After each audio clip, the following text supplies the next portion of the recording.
Good evening and welcome to the North Georgia GMRS Regional Net. Tonight we are live from Studio Vanguard and we are linked in with the following repeaters.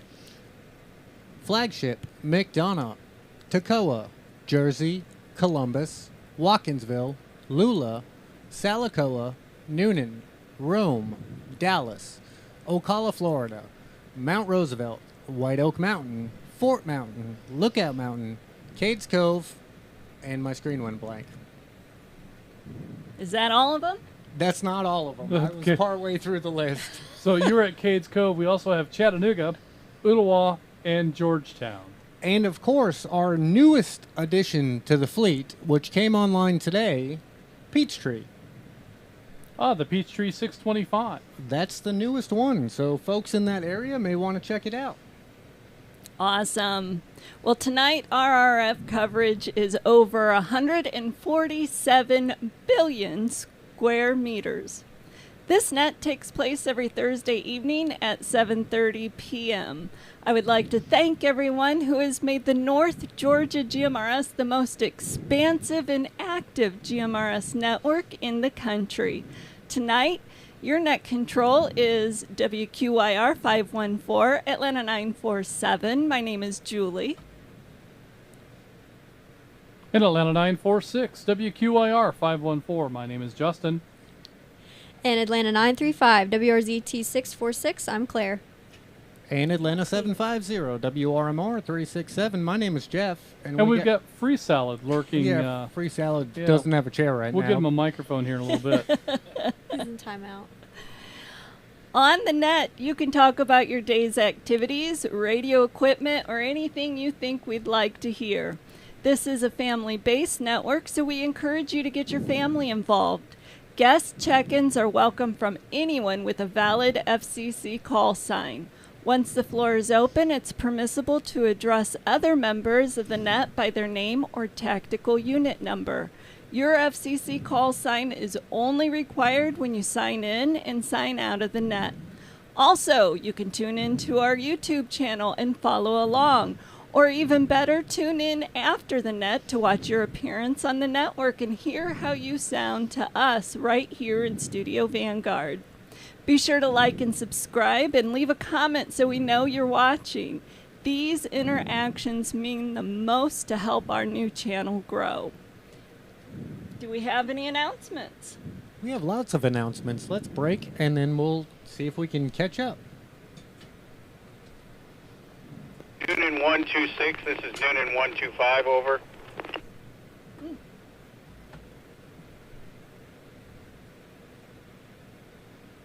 Noonan 125, we're under a directed net right now, so please yield your traffic.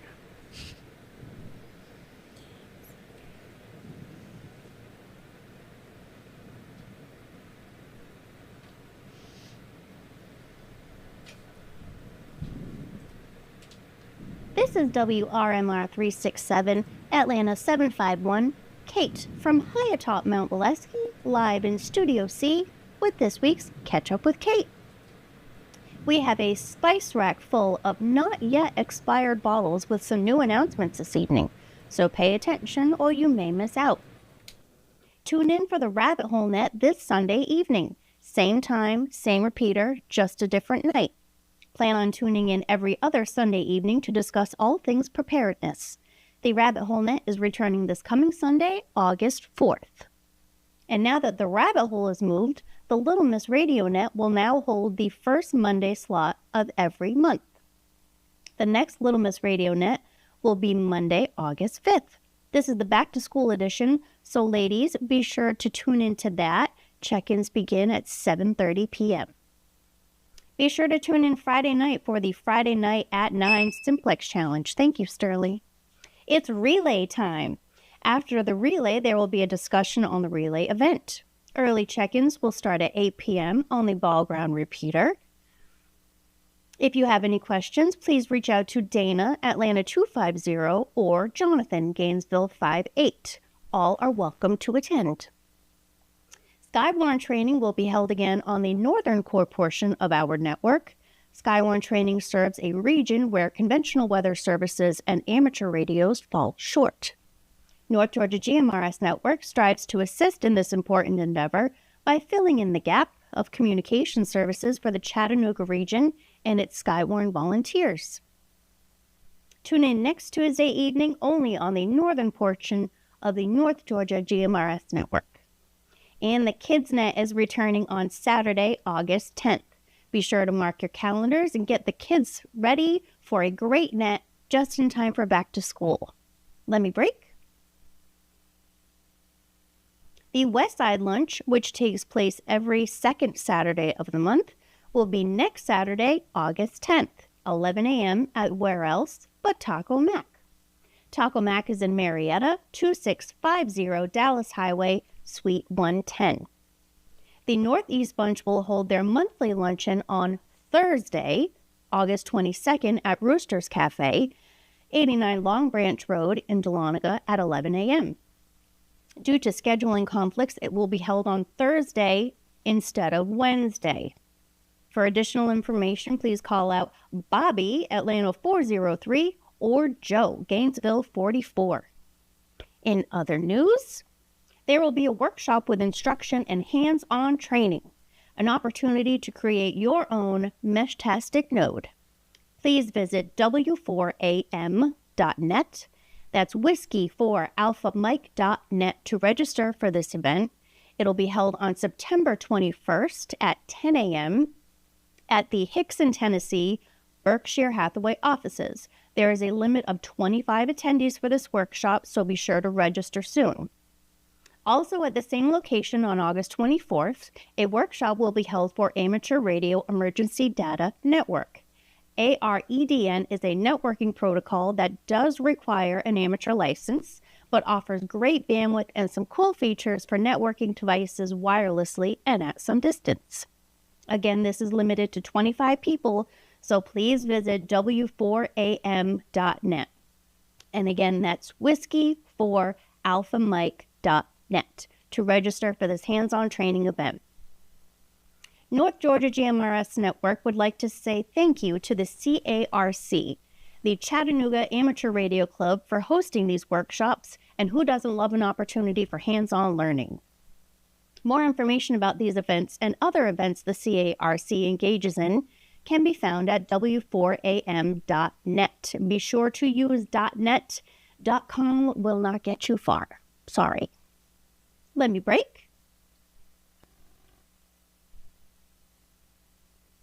It's officially Jeep Fest month. There are still some volunteer opportunities, both for Jeep operators on the trails and for help at one of our booths. So if you're interested and you're willing to volunteer for this year's Sheriff County Jeep Fest, email jeepfest@nggmrs.org for more information about volunteer positions that have yet to be filled. And that's all the spice we have this week, folks. Gonna need more chili powder. If you have any questions, suggestions, or spicy announcements for us to catch up on, please send me a note at kate@nggmrs.org. And please try to have them in by Tuesday at noon so we have time to prepare to get your announcement on the air. We are North Georgia GMRS Network. This is WRMR 367, Atlanta 751. My name is Kate, and now back to Net Control.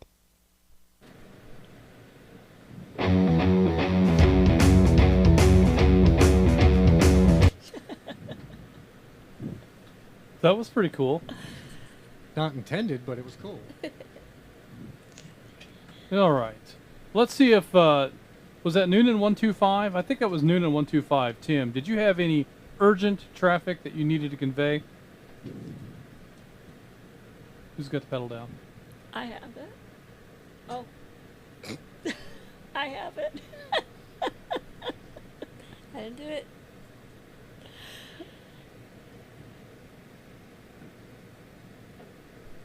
Do we try it again? All right, hearing nothing, we're going to go ahead and proceed with the program. I think it's time now for Julie's tips. This is WQIR 514 Atlanta 947. My name is Julie with this week's New User Tips and Operating Procedures segment. And this week, we're going to talk about volunteering. There are many organizations that strive to make people's lives in our communities better, but they really rely on the help of volunteers to achieve the greatest impact. Did you know there's a huge decline in volunteers?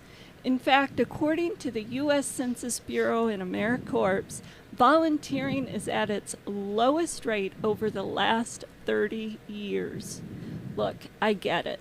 Many of us lead very busy lives and just feel like we don't have the capacity to squeeze in one more thing.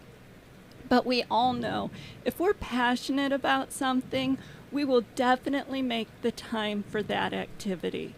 Is there a cause that's near and dear to your heart?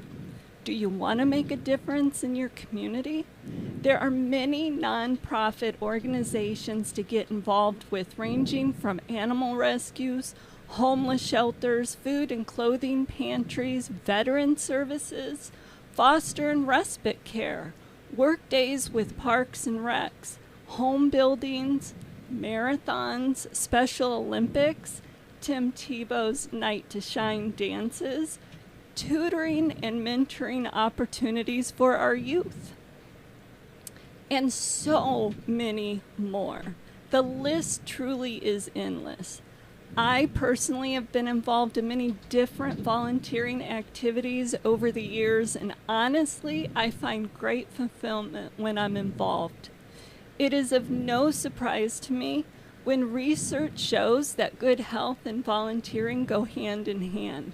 It gives a person a sense of purpose, it connects you with your community, and it gives you an opportunity to become a difference maker in the lives of those around you. Let me break.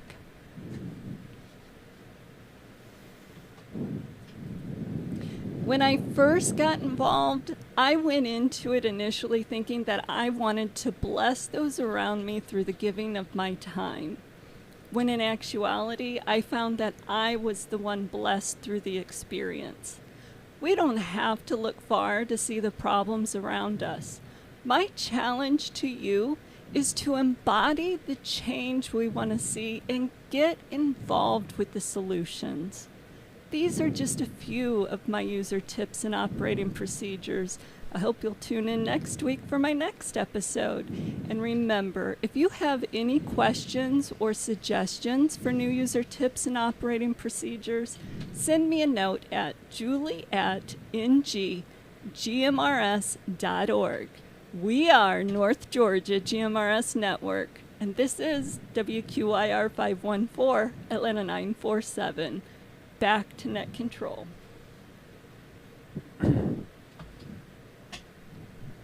Well, thank you, Julie. That was a great episode of Julie's Tips. And yeah, you know, talking about some of those opportunities to volunteer, sometimes it can be just as simple as going through the internet and looking for volunteer opportunities in your own community. We found the Tim Tebow thing, we found that at our church, and we were able to sign up and get involved in that. And you know, It was so much fun. we ended up parking cars. And we were a part of the red carpet crew.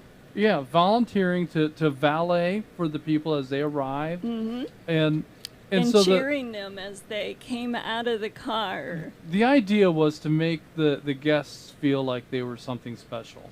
They And are. It was so much fun to do.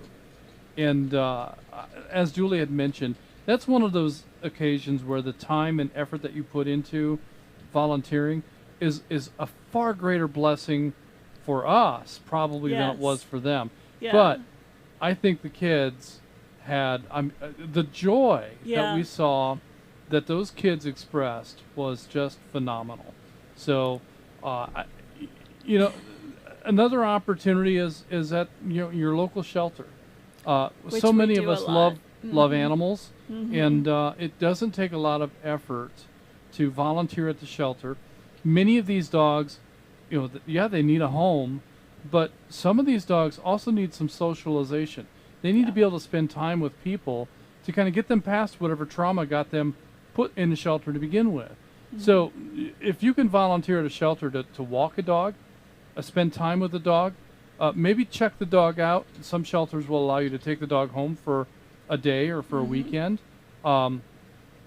These are opportunities that dog has to kind of normalize itself back in society. It makes the dog more adoptable when he is back at the shelter. So the other cool thing about this is you get to meet a lot of great dogs. And if you think you'd like to have a dog, that's a great way to find whether or not this is a fit for you. Absolutely. Find a rescue, find a shelter, find somebody who has dogs available for adoption, and just volunteer. And you can also kind of on the side shop for the dog that you want. How many fosters did we have before? Oh my golly. I think we had at least probably, I would say, close to 10 come through the house. We intended to foster. We had no intention of adopting a dog. But finally a dog landed here that had every intention of adopting us. And well, he made it happen. Sure. So Doogie's a foster failure. Let me break. So lots of volunteer opportunities. And Claire, do you have any volunteer experience you'd like to talk about? Seems like you were engaged in some kind of an activity here recently. Just a couple, and it was really close by, close to home. Thank you, Justin. I do have a lot of experience and time in volunteering. I started volunteering when I was really, really young in a program called American Heritage Girls, and that's probably where I kind of got my start with that. But the most recent trip that you're probably referring to is that I spent some time abroad in Greece volunteering with a refugee organization, and I was helping out over there. Very cool. So how did you come up with the idea or the information to be able to get involved in a project like that? Was that something that you had previous connections with, or did you have to seek that out?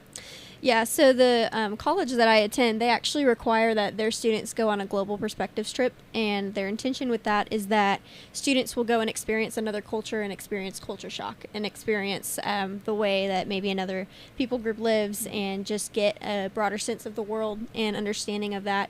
And so I was walking to class or a meeting or something, and an email popped up on my phone with an organization that was local to the area called the Yakar Project, and they are an orphan-centric nonprofit organization, and so they partner with other nonprofit agencies in other areas and facilitate trips over there.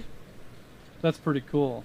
So, but that's not your first volunteer opportunity. How do you connect with volunteer opportunities typically? Yeah, absolutely. There's dozens and dozens of ways. The first one, and probably the easiest one, is good old Google search. Volunteer opportunities near me, or also just a direct topic too. If there's something that's near and dear to your heart, as Julie was mentioning, maybe that's food insecurity, maybe that's homelessness, maybe that's clothing issues and things like that. You can really just search food drive near me, clothing drive near me, food pantry near me, and direct ask. Email the organization. Look into local churches or other volunteer organizations and community centers in your area. Yeah. And those are all great suggestions and opportunities. I know when we first moved here, Julie was involved with Must Ministries, and man, there's so much need in the greater Atlanta area community in terms of one of the things that you were involved in was providing sack lunches for kids in the summertime. Yes, I loved that. So a bunch of churches would make these sack lunches and would deliver them to Must Ministries, and we all had routes that we would go on, and they would load up the amount of food that we needed for the routes, and we would stop at certain points and honk our horns, and these children would come running out, lining up to get their sack lunches throughout the summertime. And they were just so excited, seeing the enthusiasm and their smiles on their faces as they were running out to the vehicle. It was just so cool. Yeah, so the idea behind that is that during the school season, the kids are getting lunch at school. Yep. But in some communities, some neighborhoods, some families, there may not be food at home. That's right. And so this is an opportunity to make sure these kids are getting nourishment even when they're not at school. And so lots of opportunities to serve your community. And maybe it's not volunteering in a conventional sense. Maybe it's just donating. You can donate time or money. You can donate material. You can donate articles that you don't use anymore. You can donate those things to shelters. To we used to have a Humane Society thrift store here. That was a cool place to donate to. And just if you just take a look around, there's lots of opportunities to contribute to your neighborhood. Yeah, definitely. Any skill or resource that you have can be used for volunteering and used to bless others. So I would definitely echo your sentiment there, Justin. Very good. Let me break.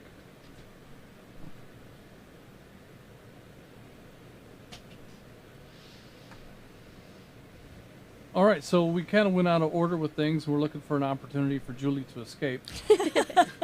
It's my bedtime. So I think we'll, there we go. That's your chance. All right. That's Julie's chance, but buy us a little time so we can switch chairs here and get Mike back on the logs. Yeah. So, before we get back into to logging, we're going to do that here real soon. Claire, did you have any other suggestions or ideas with regards to any comments about volunteering? I guess one thing I'd like to know is, like the trip to Greece, you went there to serve the people in that community, but what did you get out of it that you own yourself? Yeah, I got the experience to go to another country, and that was incredible. But I also would say that trips like that and that opportunity specifically helped me be filled with more gratitude for the situation that I'm in too, because in a lot of instances I was talking with some of the refugees who are from multiple different countries, and they were the same age as I was, and we would talk about our lives and talk about the things that were going on in their lives and mine, and it just was very humbling and honoring to also see where I'm at my age, and they're at the same age with a completely different life. So I think it filled me with a lot of gratitude, but also really made me happy to be able to use my time to bless them and to serve them and to show them that they matter and they care enough for a group from the States to come over to their little refugee home in the middle of Athens. So that's kind of what I got from that. That's very cool. And I think that that's one of the things that we kind of lose sight of, is that you may be serving and blessing someone else, but it's not a one-way deal. And in many cases, you'll be surprised at what you gain from that experience. So whenever there's an opportunity in your community, in your neighborhood, you have the means, you have the time, share that. So many of us are blessed with things that our neighbors just don't have in terms of resources, money, our homes, our vehicles, and we can't give everything away, but we can give many things, and our time is certainly one of the most valuable things that we can give. So lots of opportunity there. All right, Mike, do you think we're ready to start logging again? I'm ready. All right, so I want to go to, we had McDonough 45 Kai was handling some logging for us on Zello when we had trouble. We believe the Zello trouble is fixed, and we'll go to Zello check-ins here in just a moment. But first, I want to go to McDonough 45 and see if he has some relay check-ins for us that he was able to copy while we were unable to hear Zello. McDonough 45, go ahead.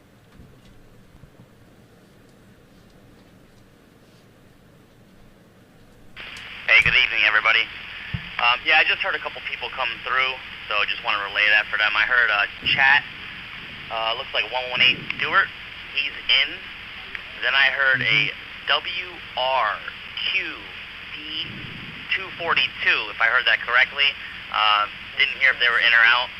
Then I heard ATL256, WRWM256, and then Rome 27. And that's what I heard come over. Okay. 256 was in on RF as well. All right, Kai. We've got Atlanta 256. We heard him on RF, so we've got him in the log. But we did not hear Chattanooga 118 Stewart, so thank you for that relay. And Rome 27 Terry in Menlo. Appreciate that relay. There were a couple more. You gave a call sign that Mike did. I think we got it. It was Chattanooga 60. Yeah, chat 60. Okay. So chat 60 we have. He's up in the log. Yep, he's up there at number 14. And do we miss anything else? I think we got it. Kai, if you think we've missed anything else and you're in the YouTube live stream, you can comment it in the chat there, and Mike and Jeff will pick that up. Also, for YouTube check-ins, we've got a string of them here. We've got Blue Ridge 64. Side Salad in Blue Ridge is a YouTube check-in. Chattanooga 102 Jim, also a YouTube check-in. WRWB 802 Larry in Colorado is a YouTube check-in. WSDA 207 Kathy in Jackson Lake is a YouTube check-in. Chattanooga 49 Robert in Dalton is a YouTube check-in. WRYQ 727 William in New York is a YouTube check-in.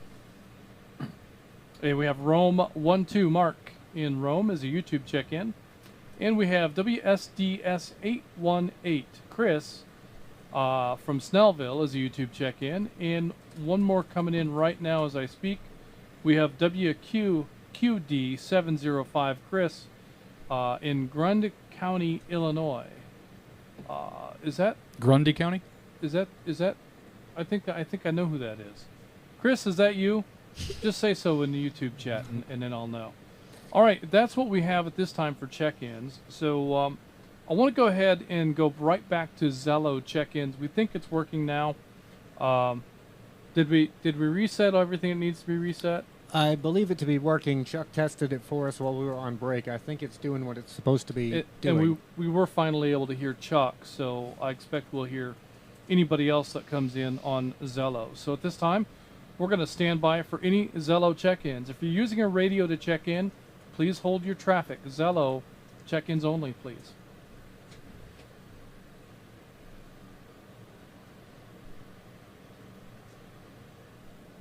So this sounds familiar. This is Gainesville 76, WRUH 751. Chicken in and out. Chicken in. Chicken out. This is WRX H279, Chattanooga 118. I am in and out. I'm currently at Fontana Village at Fontana Dam doing volunteer work. I pick you up on my HT, but I have to walk over to a certain spot for Zello. So I'm in and out. Go Stuart. He says, yep. The Grundy County. Chris Nepper. This is WSCC Hey, 901, Peter, West Point, Columbus 25, checking in and checking out.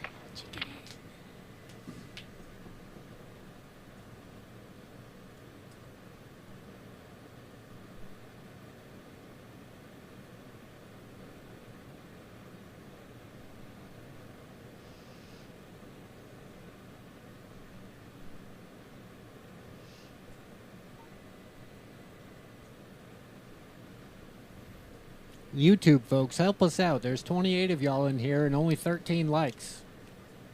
Only 13 likes? WQUV 439, Atlanta 780, Houston, Austell. Check me in and out, please, sir. Oh, we're getting some hearts now. Look at them go.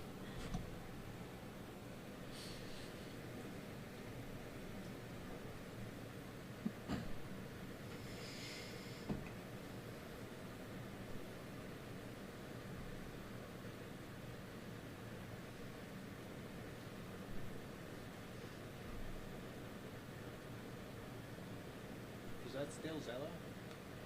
Yeah. Houston was on Zello. The uncomfortable, awkward pause waiting for Zello check-ins. And just when you think you can't take it anymore, you should take a little bit more.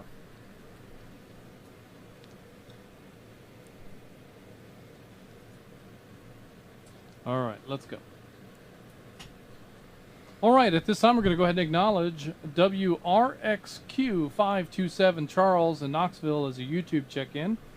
And we have some Zello check-ins. We have Gainesville76. John in Gainesville is chicken in and chicken out. We have Columbus25 Peter in West Point is in and out. In Atlanta 780 Houston in Austell in and out. Those are the Zello check-ins we have at this time. We're going to continue with check-ins from any repeater other than Flagship. We'll take Zello check-ins and repeater check-ins from repeaters other than Flagship. Flagship users, please hold your traffic. We'll come to you here shortly. Now, control standing by. Number sequence. I didn't until you said something. WRKK629, Chattanooga 84, checking in. There's Jim.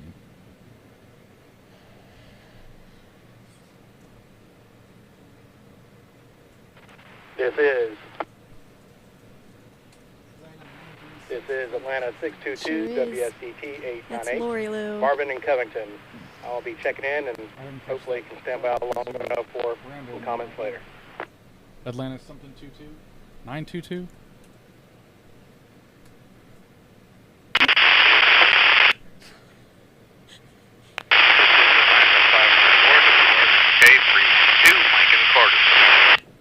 Mike and Carter. Mike.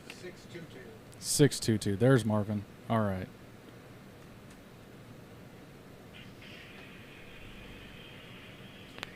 This is WSAL 368 Atlanta 263.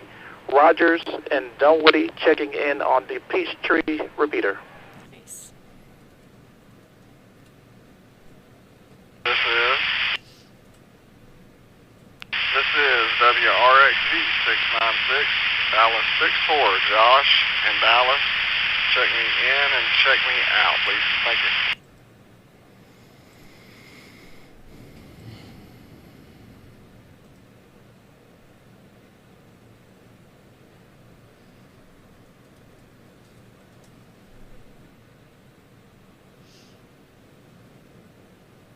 Guess you could call this a flock of check-ins, A flock. if you will. That's good. That's good. You're funnier than Justin. I don't know about that. We'll see. Yeah. Did you get Wilson? Depends on if you're talking about humor or looks. No, Yeah. no, I didn't get Wilson. Let's see. WRNU 349. That's Wilson. Troy, Alabama. Troy, Alabama. We still only got 15 likes. Come on. There's 25 of you in there. We got this beautiful guest here with us this week, and we only have 15 likes. Like if you think I'm funnier than Justin. Oh, watch the chat blow up now. Yeah, the chat's Subscribe if you think she's better looking. Look at the hearts. Here come the hearts. I bet that's my sister coming in clutch for us.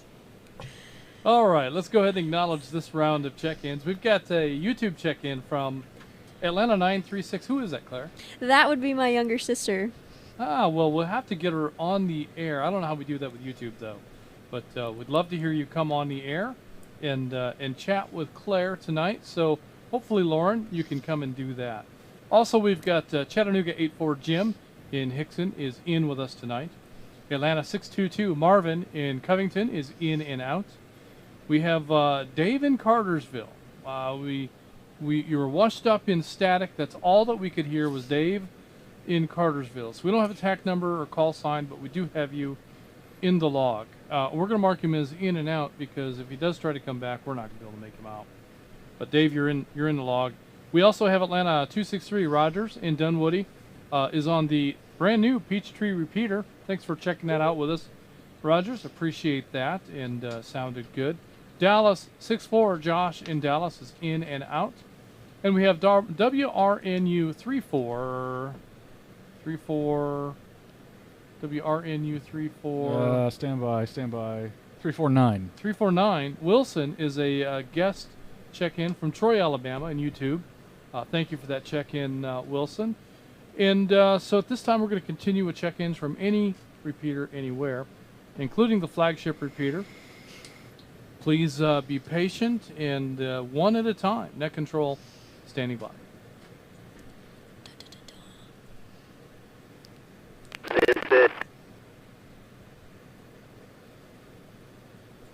This is WRQ G806, Atlanta 557. Ed in Kennesaw, please check me in and out. By way of relay, Atlanta 558. Denise, also in Kennesaw, in and out. Thank you. This is Atlanta 214, WRWA 386. Tyler incoming. Check me in and check me out. I'll be listening tonight, guys.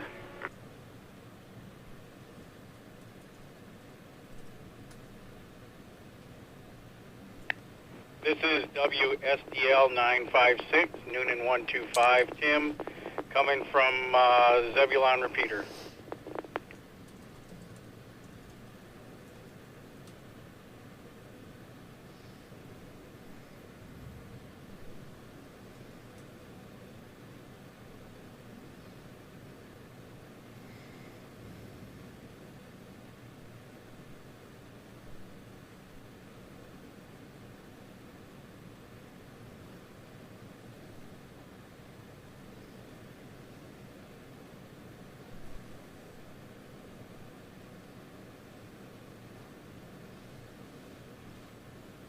Could be a short net.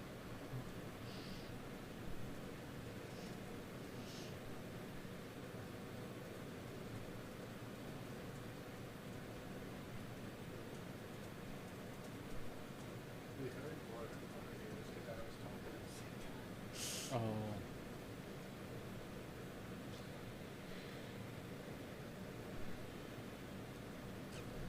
Oh, there's Mike. ATL 514 was our Dave in Cartersville.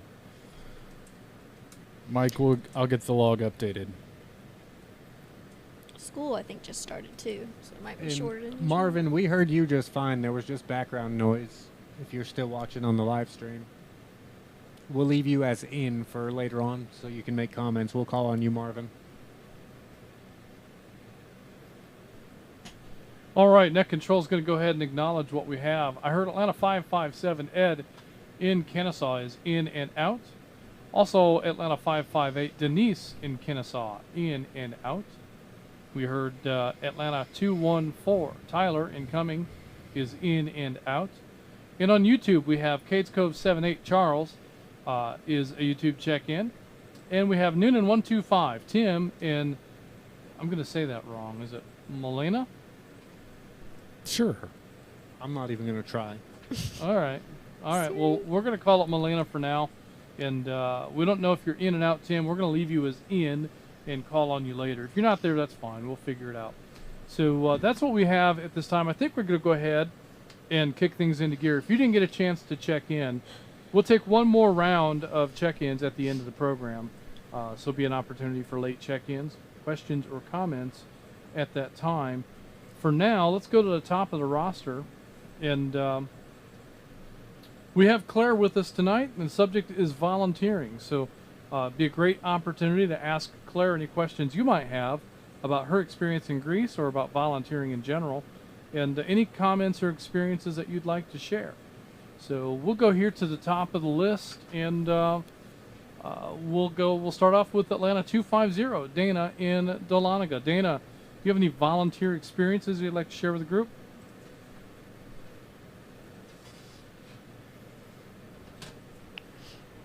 Well, first of all, I'd like to say good evening to you guys, ladies and gents, and what a fine job you all do for the network here.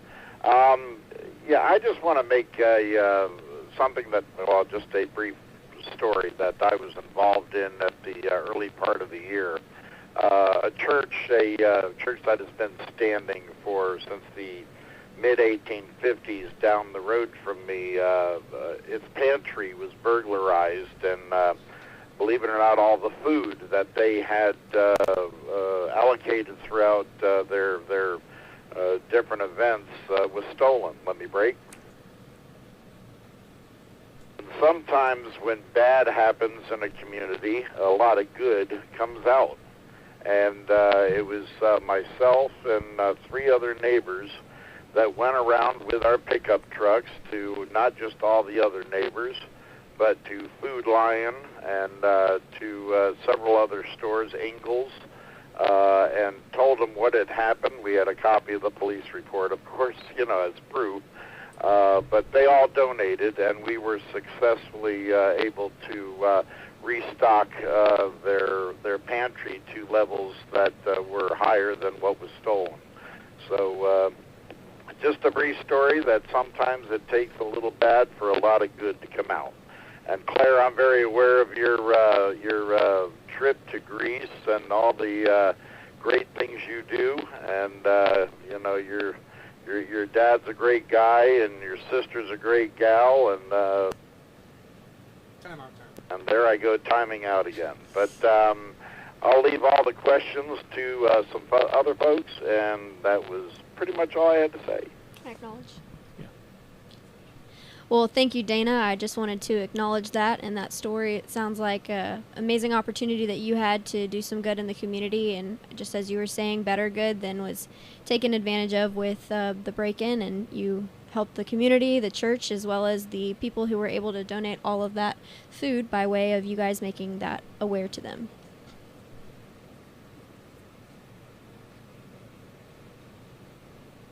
Yes, and nobody wants the bad to happen before the good can come out, and that's where folks like you come in, Claire.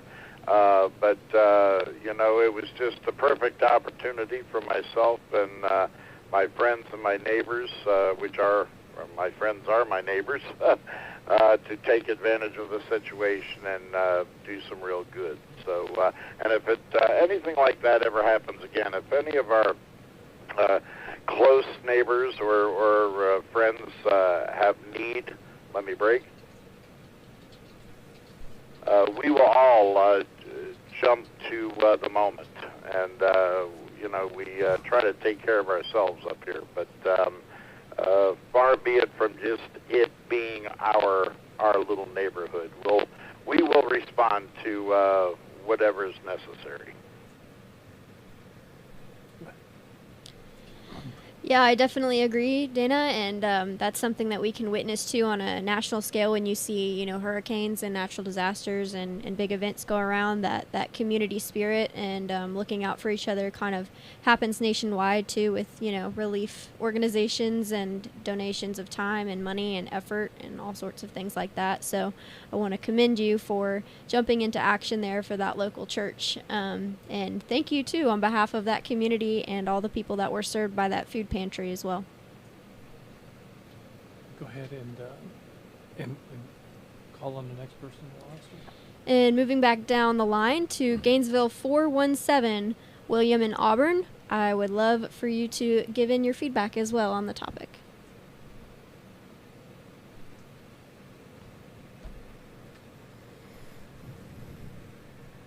Now, William is off. This is Gainesville 417, WRER 451. Yeah, the Zello problem was on my end. All I had to do was reboot my phone. So you can see I'm really technically inclined there. But I don't have anything. I'm 79 years old, so I don't volunteer much for anything anymore. I used to. But right now I'm just sort of sitting at home and taking it easy and working on things around the house. Well, I copy there, William. I would also love to ask you and anyone else as we go down the line, if you have ever been someone who has received volunteer work on the other end of it. So if you have any stories of maybe how some volunteer efforts have helped you or blessed you before, I would love to hear that as well. And also hearing about any previous experience maybe you were involved in with volunteer work. We would love to hear and converse about that.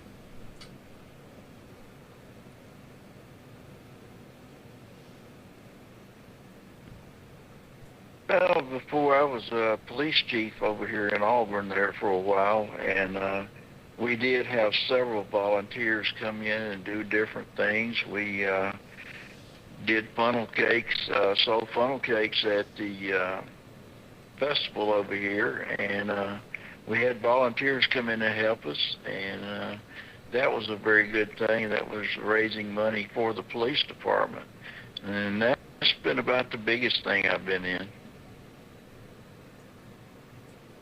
Well, that is awesome. Thank you so much for sharing that with us, William. We appreciate your feedback and appreciate your contribution to this net. Go down the line. Yeah. And now I'd like to move down the line to our next active check-in.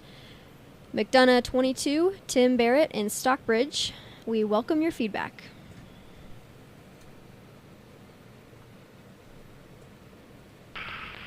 Well, good evening, Net Control, and everyone on the net out there. I don't really have a lot. I'm like the previous gentleman before me there at 75, not long before I'll be 76 years old, and got some mobility issues. I don't, it's kind of hard to volunteer for things like I used to. I used to do a good bit of volunteer work at church especially, and what they call the helps ministry at church, just doing various things, whether it was taking up collection or mowing the grass or whatever needed to be done. But as far as being on the receiving end, last year, of course, as many of you know, my wife was sick with colon cancer, and they sent her home from the hospital, hopefully to recover, which didn't wind up going that well. But during the meantime, we had some home care. I'm not exactly sure how volunteer it is or what, but you hear on the TV they advertise visiting angels. Well, this was a visiting nurse association, and they would send in a nurse like 1 or 2 times a week to check on her, and then we had some physical therapy people come in and look after her, and then eventually she wound up on hospice before she passed away in December there. She evidently, we didn't quite catch the cancer soon enough, and it was so far advanced she never recovered from the surgery that she had in the hospital. But there were a lot of volunteers that came to the house and helped, brought us supplies and all kind of things, and so that was definitely a big help. I don't think that's a profit organization. I think they do get paid, but I think it's by and large volunteer work, and they get paid certain amounts for certain things. I don't know. But anyway, my other comment would be, as much as we all look to, volunteering for organizations and volunteering, like Feed the Hungry at Christmas time and stuff like that, I would say my point would be to just look for everyday opportunities to help somebody.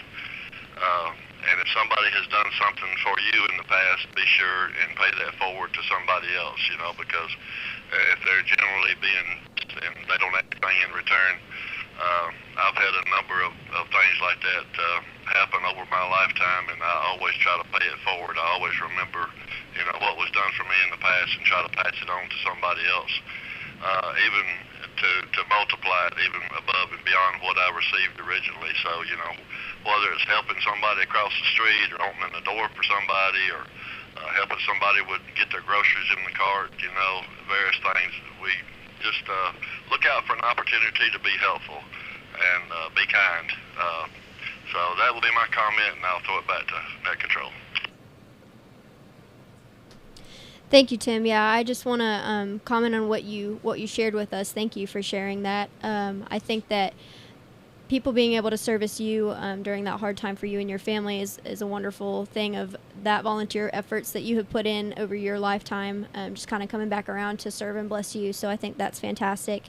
And even people just going above and beyond the call of their normal job too. Anybody can kind of do the job, but to put heart and soul into it and to put intentionality behind it and stuff is something extra as well. But I love the sentiment that you shared to just look for ways every day that you can help someone around you, whether it's as simple as loading groceries or sharing a kind word or helping somebody across the street. Anything like that will definitely go a long way, because it is a domino effect, I think, as you're helping one person and that person's blessed and feels as if they should share that forward and continue on with it. So thank you for your comment. Down to Kai. And at this time, we're going to move back down to our next check-in, McDonough 45, Kai, and McDonough. We would welcome and love to hear your feedback.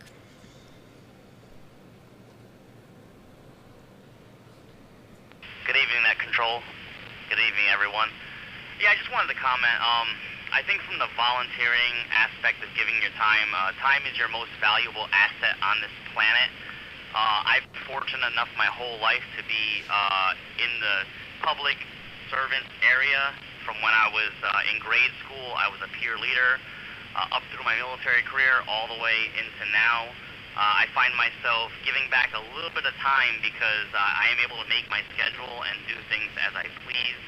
So I want to give my time back and make this planet a better place, per se. And I feel like if you can give back, give it. On the receiving end, various times throughout my life I've received help. I wouldn't say it was big philanthropy or volunteer work, but I have received help from people throughout my life. But overall, I think that volunteer work is very important, especially in the school systems, because many parents do not allow or do not have time with work and everything. Let me break.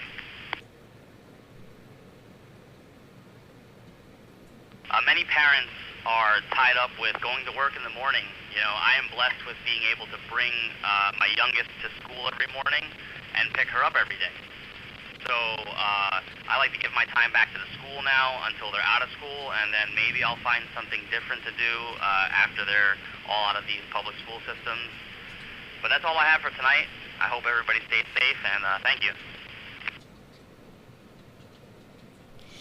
Thank you for that comment, Kai. I definitely agree that investing into kids, too, is one of the greatest goods that we can do because they are the next rising generation, and I'm saying that as one of those younger kids to a lot of the people here on the net, but I can definitely speak to the people who poured into me, whether that was, at school or outside of school, and the impact that has had on my life growing up. And so I'm sure we can also kind of look back to school days and think about that as well. So I appreciate that, and I also wanted to acknowledge and thank you for your service and your years in public service as well.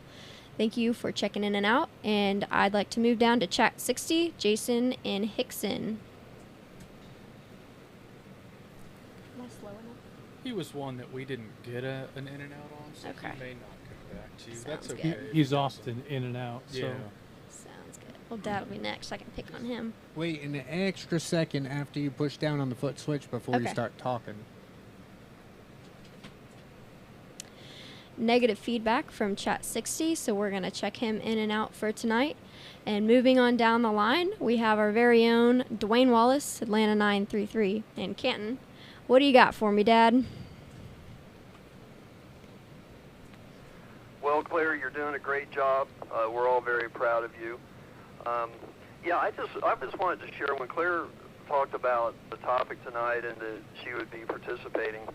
It really made me reflect back on, in my own life and where I got the interest in volunteering. And it started with my mom at a very young age. She had started a little get-together of neighborhood kids. We called ourselves the neighborhood gang.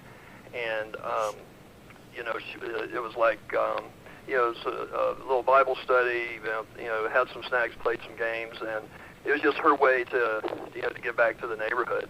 And I was involved in a Boy Scout program at a very young age, and she was a den mother, for anyone that can remember that.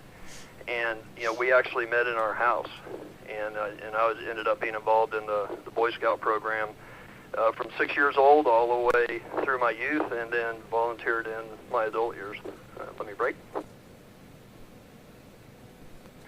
But when Claire was very young, my job, I had to travel a lot. I was gone for weeks and months at a time. And her mom, my lovely bride, Amy, she is basically a single mom raising 4 kids with me being away. But even as busy as she was, Claire's volunteering and doing activities for the homeless at 5 years old, and Amy was, got them involved in the American Heritage Girls, and even started a troop in Jacksonville, Florida, to serve the community there.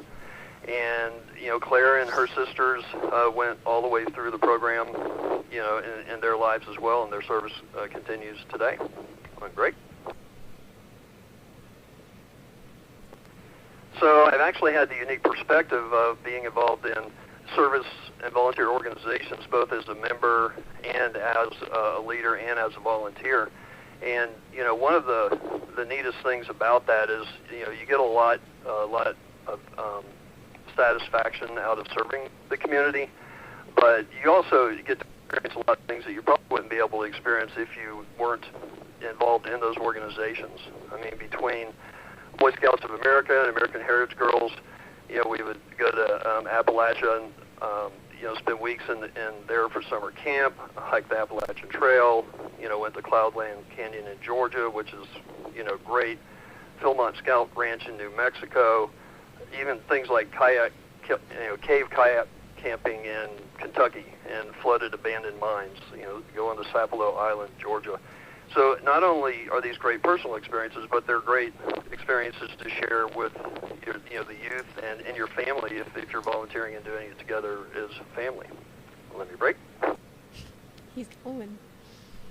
Got a lot to say. And and it kind of spills over into other areas of your life as well. I mean, I remember at one point here in Georgia at our church, my wife and daughters, Claire and her sister, they were volunteering in the nursery, and Claire was volunteering at the soundboard, and my son was volunteering at the soundboard, and I was a safety coordinator for the church.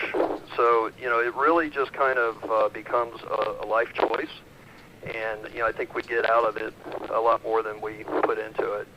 And, now myself and my wife, we're at the age where, all of our children have aged out of these organizations. So we've handed off, our roles in those groups. But, our service continues. I'm a member of the Cherokee, Community Emergency Response Team, the CERT team, my local amateur radio club, Amateur Radio Emergency Services, ARES, and those organizations, they give back to the community as well. And let me break. So, in conclusion, I'd like to really bring it to what we're doing tonight. The network that we're talking on, Gary started this network as out of his own pocket, out of service to families and to the community. And through his efforts and the efforts of all the volunteers, and it wouldn't have happened without volunteers, it is now the largest GMRS network in the country and a model for the country to see. And the volunteerism of the network continues. I mean, we mentioned, Jeep Fest was mentioned earlier. And everybody listening tonight and a member of the network, they have an opportunity to volunteer now, whether they have before or not.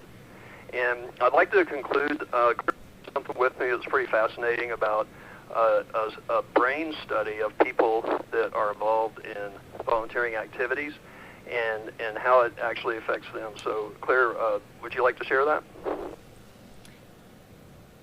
Where's my pedal? Got it. Well, thank you, Dwayne. Yes, I would love to share that study that you mentioned, and then wait, did you call him Dwayne? I sure did. That's the name that's on the sheet, man. Oh, yeah, Do but we need to put Dad up there? It's a family network. Dwayne/Dad. Should I go in there with nicknames? Here, hold on. I'll update the log. There we go. Oh, okay, there we just Dad. Dad Wallace. Yeah, I'd love to circle back with a question to you later as well, but let me break. Dad Wallace. In reference to your question, there was a study that I came across on when I was just kind of preparing for this net, and that was done last year, so it's very, very recent, and it found that, especially in older individuals, but in general, people who volunteered had higher baseline scores of executive function and cognitive function.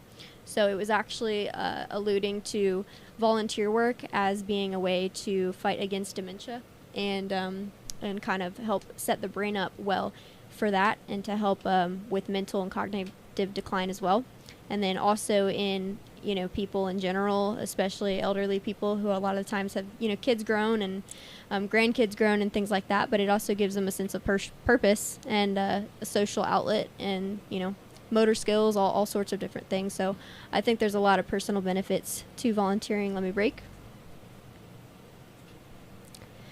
but lots of personal benefits to volunteering that we just don't even think about, in addition to just getting such cool skill sets. I mean, I've done several different types of volunteer work, you know, from river cleanups or food pantry organizations, things like that, book service, volunteer efforts, and just all of those sorts of things helps me meet a lot of really cool people with incredible backstories, because we're all there for the same purpose, and that is to serve. It's not like at a job where you have a lot of similar skill sets and a lot of similar reasons for being there. So that's what I think is pretty neat about the volunteer work and the efforts and the benefit that it has to you for making those efforts. And let me break before I get back to my question to you.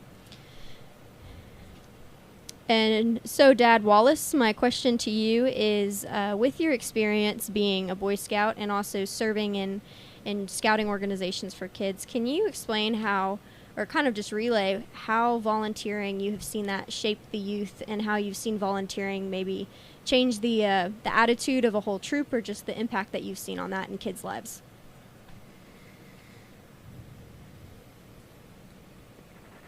Well, that's a really good question, and I think the biggest benefit that I've seen is it brings the focus outward instead of the focus being inward. You know, like for example, the oath of the American Heritage Girls, and this is what all the girls memorize. And the oath is, I promise to love God, cherish my family, honor my country, and serve in my community. And the Boy Scout oath is, on my honor, I will do my best to do my duty to God and my country, to obey the Scout law, to help other people at all times, to keep myself physically strong, mentally awake, and morally straight. So, you know, in these youth organizations, those are oaths that they take. And, you know, volunteering and serving in the community is really just an outgrowth of those commitments that they've made. And I just think it's really, you know, really good for building character and for, you know, putting those oaths to work and putting those commitments in action. And just to let you know, we did manage to get Atlanta 936 in here, sitting next to me, your sister, and maybe she can also expand on that if you want to ask her the same question here in a moment. Well, thank you for sharing. Since Atlanta 936 is in there with you, I will call out to her when I get down to her name on the roster. No, go ahead and call out to her now. Oh, just kidding. Yeah. We can skip her out. 936. Yeah. Lauren in Canton, Georgia. Do you have anything to add? Any questions to ask? Comments? No concerns and no hate mail on volunteering and community service in the organization and the impact that has been on you and your life?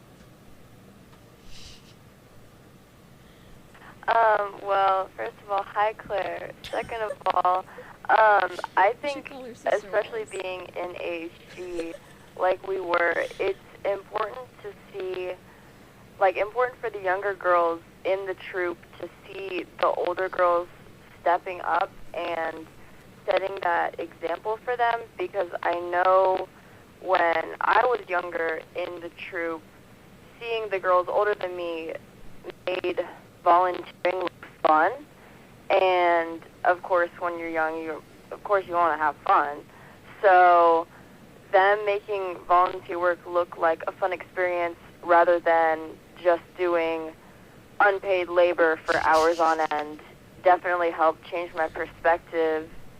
And you know that I've loved animals ever since I've been little, so when I got to volunteer at an animal shelter when I was 13 or so, that also changed my perspective to let me know that volunteering doesn't have to just be, 3 hours of labor out in the heat. It can also be, helping other people. Yeah, I love what you had to add there, Sister Wallace. Gonna just tack on to that kind of what we were touching on, and is all the different ways that there are to volunteer, and I'll touch on a few, and Justin or anyone if you guys have anything to add. But I mean, there's everything to do with a skill or a resource, and that could be physical labor, that could be mental labor, that could be crafting or shopping even, because they have lots of different opportunities where you can shop for school children or shopping for food and whatnot and things like that. So Lauren, I have a question for you, and this is putting you on the spot, but in all your service projects that you have participated in, do you have a favorite or a most fun service project?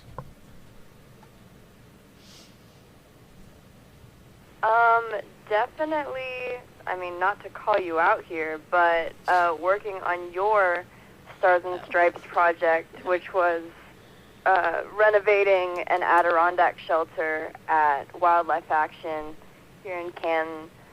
That was super fun for multiple reasons, but also just being able to build stuff with my sister and my family and my troop was really cool. I also liked all of our service projects that we did for cleaning up Lake Allatoona. That was also really fun and exciting. Another one that I really, it's just always stuck with me ever since I did it, was creating little either care packages or letters for our troops overseas that we did with American Heritage Girls, that was thanking them for their service and everything like that. That's always really stuck with me. Those were all great examples, Lauren. The service project that she was referencing to mine was American Heritage Girls' version of the Eagle Scout Award was the Stars and Stripes Award, and for that we had to do a project, community service project benefiting a nonprofit organization, and mine was to essentially rebuild an Adirondack shelter, a 3-sided shelter with a roof for Wildlife Action of Georgia. They have a campground there. So that's what she was referencing with that. A lot of work went into that. Thank you for your work with that. But we had to get 100 hours of volunteer service attached to that project in order for that to count for our award. Well, I think I can speak for just about everybody at this table that Lauren brings up a valid point. I mean, we put in countless hours of volunteer work for this network. And if you don't make it fun, then it is just working in slave labor in the heat. I mean, between putting up repeaters and photography and video projects that we've done for this network, you gotta have fun doing it. So enjoy the people you're around, make it fun, and then just enjoy it. Jeep Fest is a ton of work for those that are involved and those that were involved last year.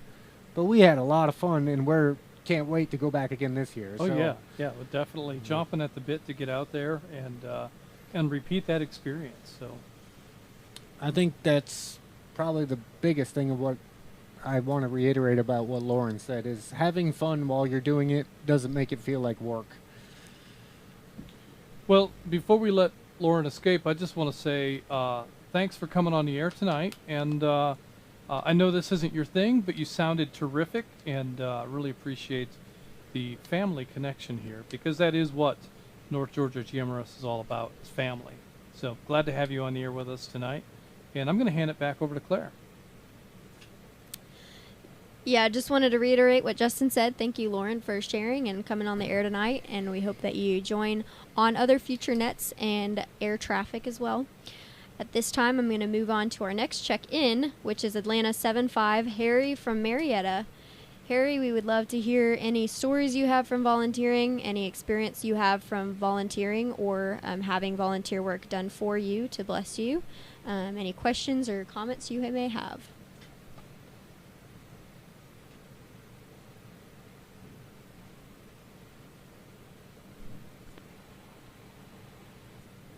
Yeah, this is Harry in Marietta, and thank you guys for the net tonight. This is really awesome and something I'm kind of a big fan of as an Eagle Scout myself. I want to talk about skills and opportunities, I guess, that match your skills for volunteering, because I've always been a scuba diver and always been around water all my life, and I'm kind of passionate about the oceans and water and things like that. And I had the opportunity to volunteer as a diver at the aquarium, and the Georgia Aquarium here, and it was a great opportunity for me because it gave me a chance to get in and kind of hone my skill set, because in Atlanta we don't have a lot of great opportunities for diving. Let me take a break here.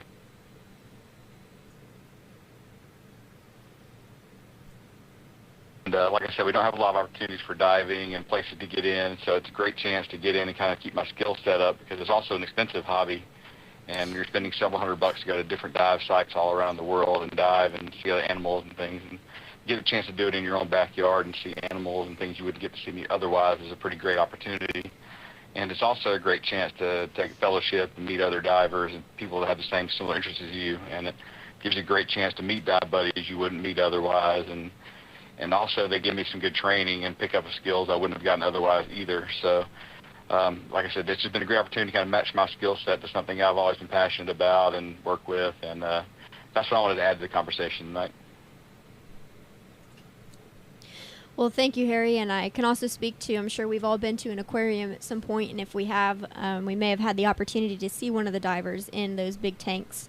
And just as a kid, I know that's always super special for those people too. So even though it was fun and experience for you and gave you a lot of opportunities too, it kind of was twofold in that it also made maybe a really essential memory for a kid one day, or they were able to look up and see scuba divers and think, hey, I want to do that.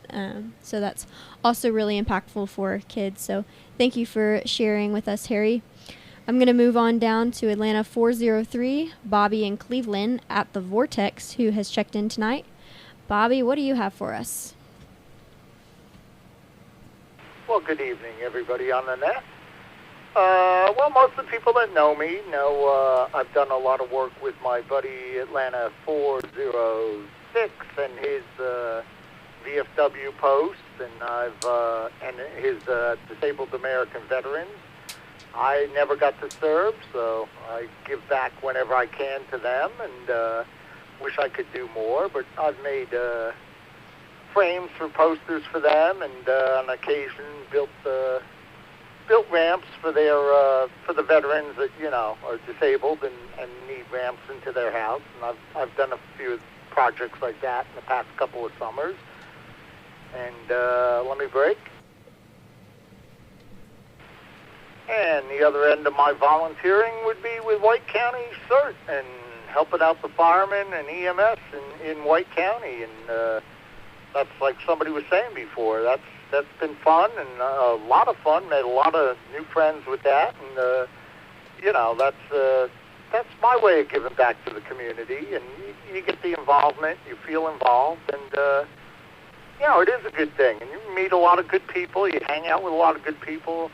Get to go to a lot of different events, and so that's pretty much what I've been doing. The past 8-10 years here in Cleveland, Georgia.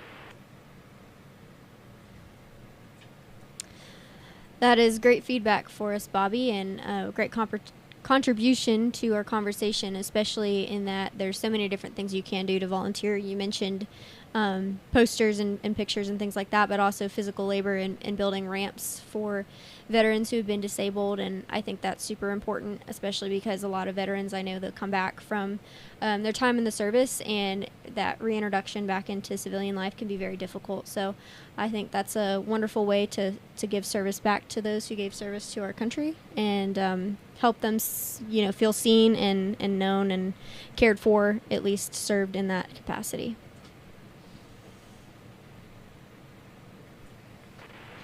Yep, I agree with you. And it makes you feel good inside when you're done, and, you look at your work and, hey, this helped somebody out. So, but, that's about what I got for you tonight. So this is a very good net tonight, good subject. We'll throw it back to you, net control. He's got anything?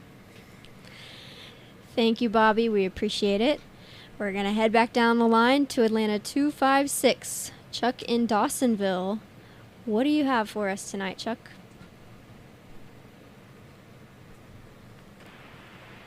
Oh, wow. That's a tough act to follow right there. Hey, all I can say is volunteers have the best heart. I've got your camera. And, I enjoy volunteering with the guys on the net and doing the Jeep Fest, stuff like that. My volunteerism started years ago during Hurricane Andrew when we were working 12 on, 12 off. And I went with a group of neighbors down South Miami, and I became a roofer. in my time off. And yeah, I kind of adapted to never again volunteer yourself after that. It was a long, hard day. And yeah. But hey, it was worth it. A lot of people got some roof on after Hurricane Andrew. But you know, my years in the police department, that was a lot of public service and my volunteerism for that. But I can't follow too many people. I feel like a heathen after listening to all this. But that's all I have, guys. Have a great night.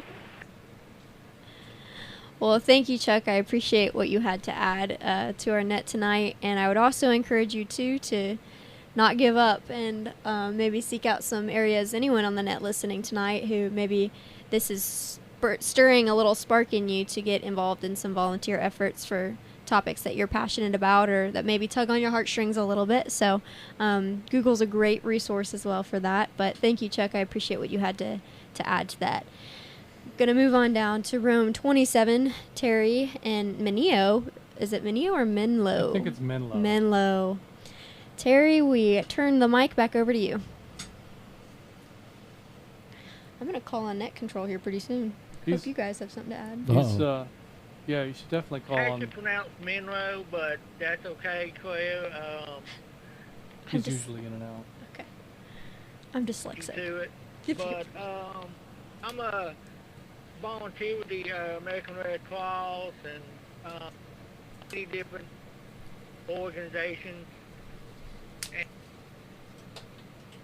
And with the Red Cross, I have had different opportunities to go and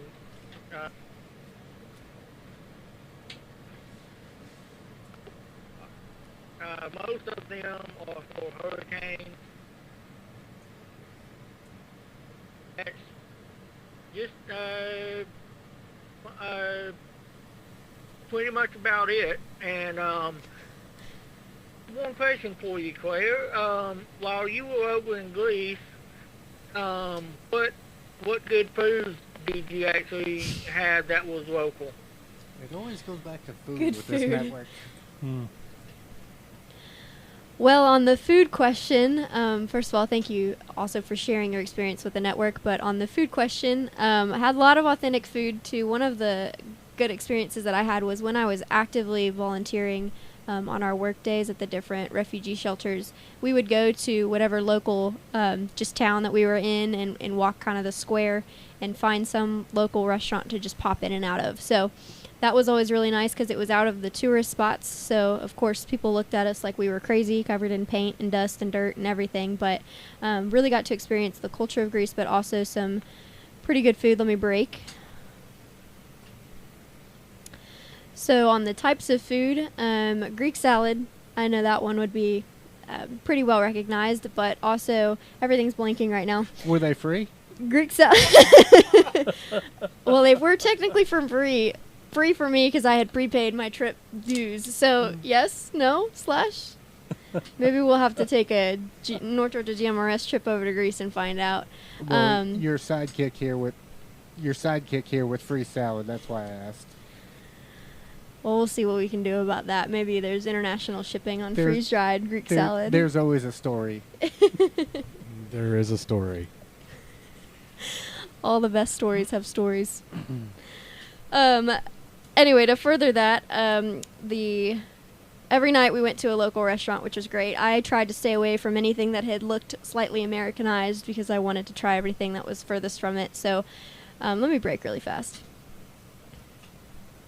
To answer your question for real this time, on one of the work days, we went into a local shop. It actually confused us quite a bit because there were multiple menus in different languages and we didn't really understand what was going on. But the waiter came over to us and we kind of explained that we were willing to try whatever. And so we kind of let her order for us. So she ordered us an array of different authentic dishes that she wanted us to try, which came from like meat on a stick. They had some feta cheese filled sausage that was made out of beef and lamb, and that was probably one of the favorite things that I got to try.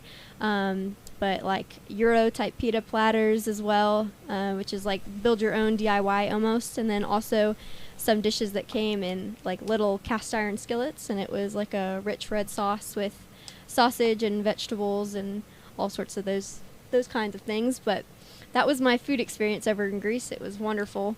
I will say that I was ready for a latte towards the end of the first week. How much? How much? How much? A latte. A latte. Were they pumpkin spice? No, they were not pumpkin spice. That's another inside story. Oh, I bet. He might be listening. No, the specialty there was creme brulee latte. So I want to add that I mentioned, but I've been with the American Red Cross for about. I love it. Great organization, and I'm happy to be a part of it too. And so this great GMRS group and everything, great group of guys and girls, and this job with Nextro, who runs it weekly. Great work. Great work. Great work. Well, thank you for that. I also had two comments before we moved down the line. As we were talking about the authentic food in Greece, I do remember we were serving in a women's shelter, and with that shelter, the Greek culture is very hospitable, and so they were asking if they could get us coffee or cake or any type of refreshments too. So they did bring us out some cake, and that was pretty neat to experience like an actual authentic type of dessert and greeting with coffee and whatnot.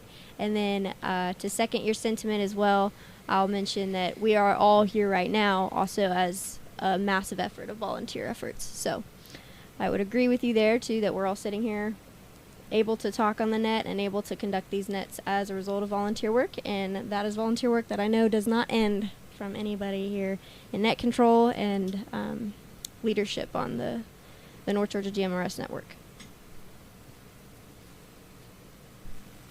You're doing great, Claire. Keep right on trucking through this, and You're making our life easy. yeah. I only got to switch between two cameras.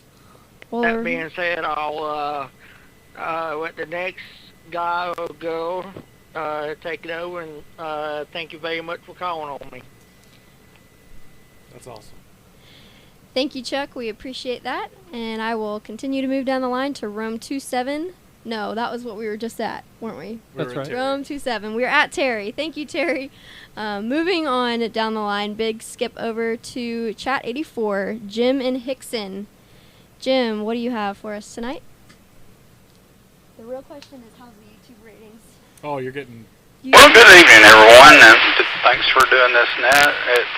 I do a lot of volunteer work related around the ham community, because that's probably what I'm most active in. Red Cross and the Special Olympics.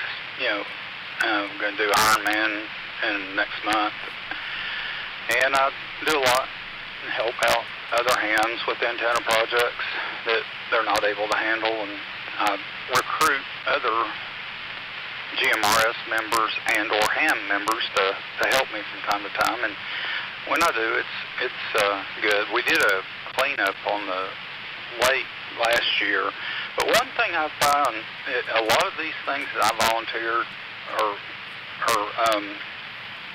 get involved with, a lot of times it's the same people, and it's kind of discouraging, I guess, a little bit, because, it's people just aren't into volunteering, even though Tennessee is, quote, the volunteer state. But I hope after tonight, maybe some more people will step up and volunteer. Thank you very much. WRKK 629, Chattanooga 84, back to Nick. Thank you, Jim. I will move on to the next check-in, which is Atlanta 622, Marvin in Covington. Marvin, we would love to hear what you have to add on the topic of volunteering and community service. Do we have YouTube feedback to reply to? Yeah, thank you, Net Control. Good evening, everybody. everybody that's talked today, there's just one thing that, that we don't really have to even discuss or talk about really is how much you touch other people. We all know that, and you do, and then there's a lot of satisfaction with that. But I was at the right place at the right time. I've worked for a hospital group here in town for about 16, 17 years now. I actually lose count, but I got in touch with the people that ran the Kim Atkins Foundation here in the Newton and Rockdale County areas. And what they did was they actually raised money for women that could not afford mammograms, and they would help pay for those and pay the hospital directly to get those women seen and get their mammograms done. And I happened to just be doing some photography work at the time and just got involved with them and taking pictures of all their events and worked with them for many years. I'd say probably 5 to 6 years. And not only do you get to see the people that you touch and everything that's happened there, but you also meet great people that end up being lifelong friends. And let me break right here.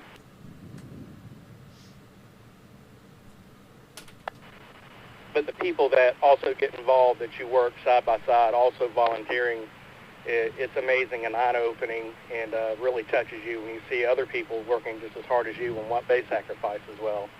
So it's just a good experience, just not only touching other people's lives with the work that you do, but meeting the people and the contacts and the friendships you make for lifelong friends. And also volunteer with our local FFA camp here, been helping them, this will be my second year, helping them with their Newton County Rodeo. So looking forward to that coming up to the end of this month, or end of September rather.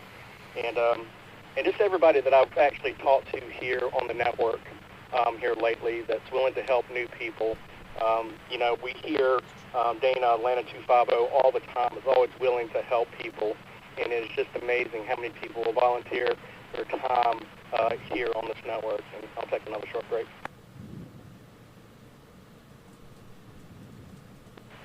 So that, there's so many people that volunteer here on the network that's just amazing, and it's just been a really good experience. I've been joined now for about 3 weeks, and already making some contacts that I just can't wait to meet. And thanks to Atlanta 750 Jeff, I emailed him earlier this week about volunteering for the Jeep Fest. Seems that I happen to have a Jeep, and just so happens I have a GMRS radio, so why not volunteer? So anyway, got in touch with him. He replied so quickly, and hopefully I can see some people on Saturday and give you guys a hand. So I'm really looking forward to it. So with that said, I'll kind of go ahead and break and or sign off there for the night, and I'll be clearing your comments there. And again, thank you for everything everybody does, and it's a great net. Great to be part of it. It's Atlanta 622, and I'll be clear. Nice. Well, thank you, Marvin. That was a lot of really great feedback in addition to our conversation here tonight. I especially wanted to talk on the work that you were talking about that you did with the hospital and getting women access to mammograms. I think that's super important, and you were mentioning photography and being able to use your skill set there for that good.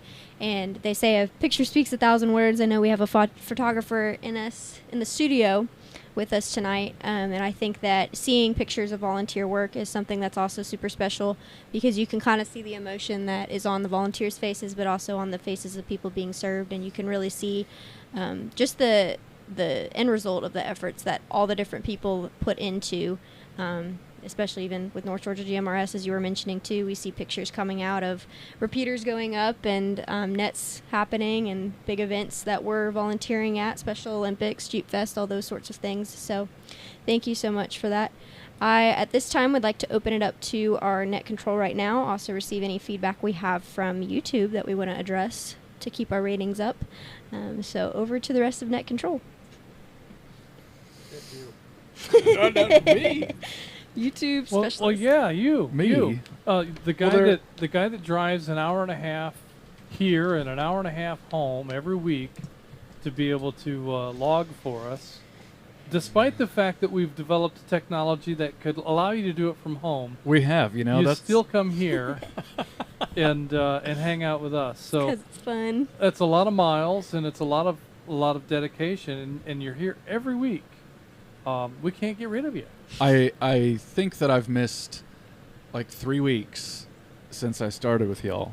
Yeah. And that was in November of last year. So it's been very consistent, and it's been a great benefit having you as part of the crew. because Jeff and I have both forgotten how to log. Well, I have a good time, and I'm one of those that is pretty busy with work. And so this is one of my primary outlets. Yeah, outlets, ways of volunteering time to what I believe is a really genuinely good cause. Made a lot of good friends here through these activities, and been at a handful of events. Then I just have a great time. And one thing that was mentioned is skills. People have skills sometimes that are maybe a little bit unique, capabilities that few others have. And so many times those skills can be vital in service to a community. And so we all tend to have some radio knowledge and some capabilities and technical aptitude to be able to work on stuff of that nature, but it doesn't have to be a technical skill to be a contribution to what we do. Sometimes it's an experience that you can bring. Sometimes it's a knowledge that you have, something that you do at work that you could also bring to, a church environment where you could be, if you're a leader at work, maybe you can lead a program, a fellowship, a study, as use your leadership skills. Maybe you can find skills that you didn't really realize that you had. I once volunteered at a church in Fort Wayne for about 10 years. I ran sound for the church, and that was a job that started Sunday morning at about 6 in the morning. Yep. For sound check and rehearsal, and then a couple of services, and then putting equipment away and changing batteries out, and stuff at the end of all of that. So it was a day job. It was 1 o'clock, 2 o'clock in the afternoon before we would be finished and ready to get out. So that's almost a full 8-hour day in many cases. And people would comment about the volunteer aspect of working at a church like that for those kind of hours. And my comment was that the hours aren't as good, but the pay is better. I agree. Good point. So let me break.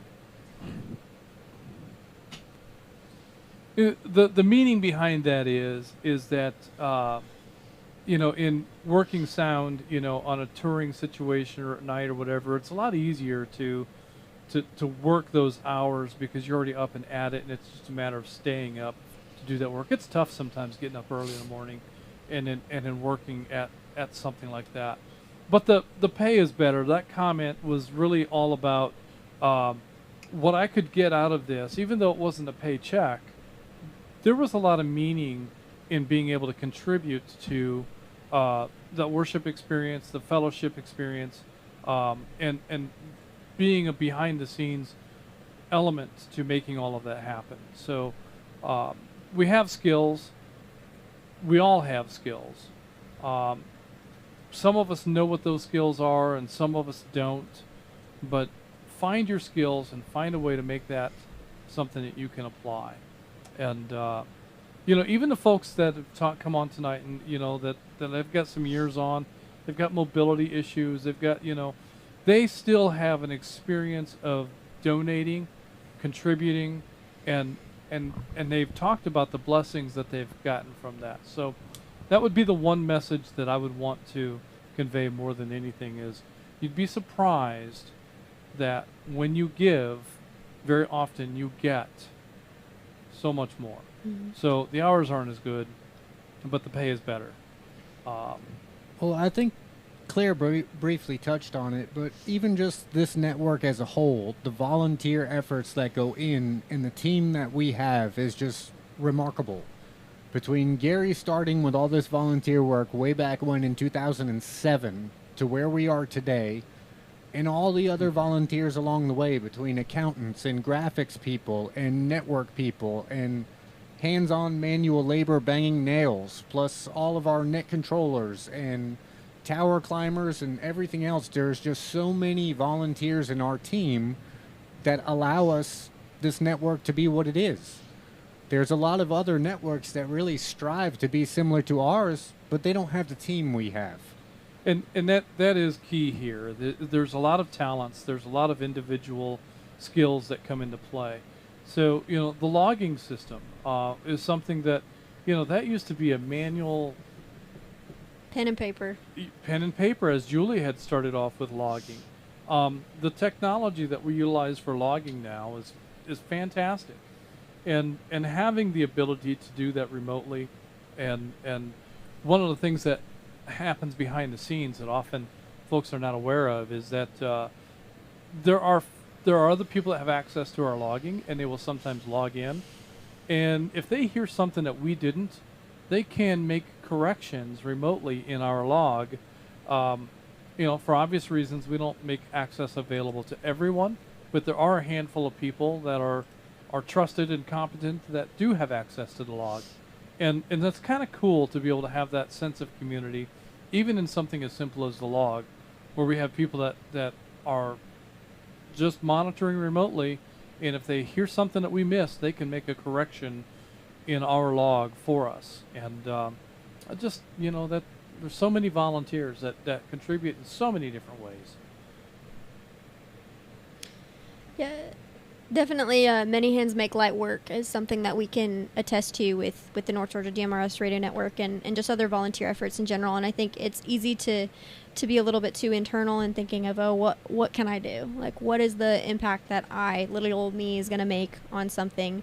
But just knowing that your volunteer, your time, efforts, and your work that is going into something is a part of a bigger picture, and it's a part of a mass amount of people that are all doing those volunteer group efforts, and that impact maybe that one person can make isn't as much as a group, but you as one person is a part of a big group that is working towards something. So the volunteer efforts of one person do matter.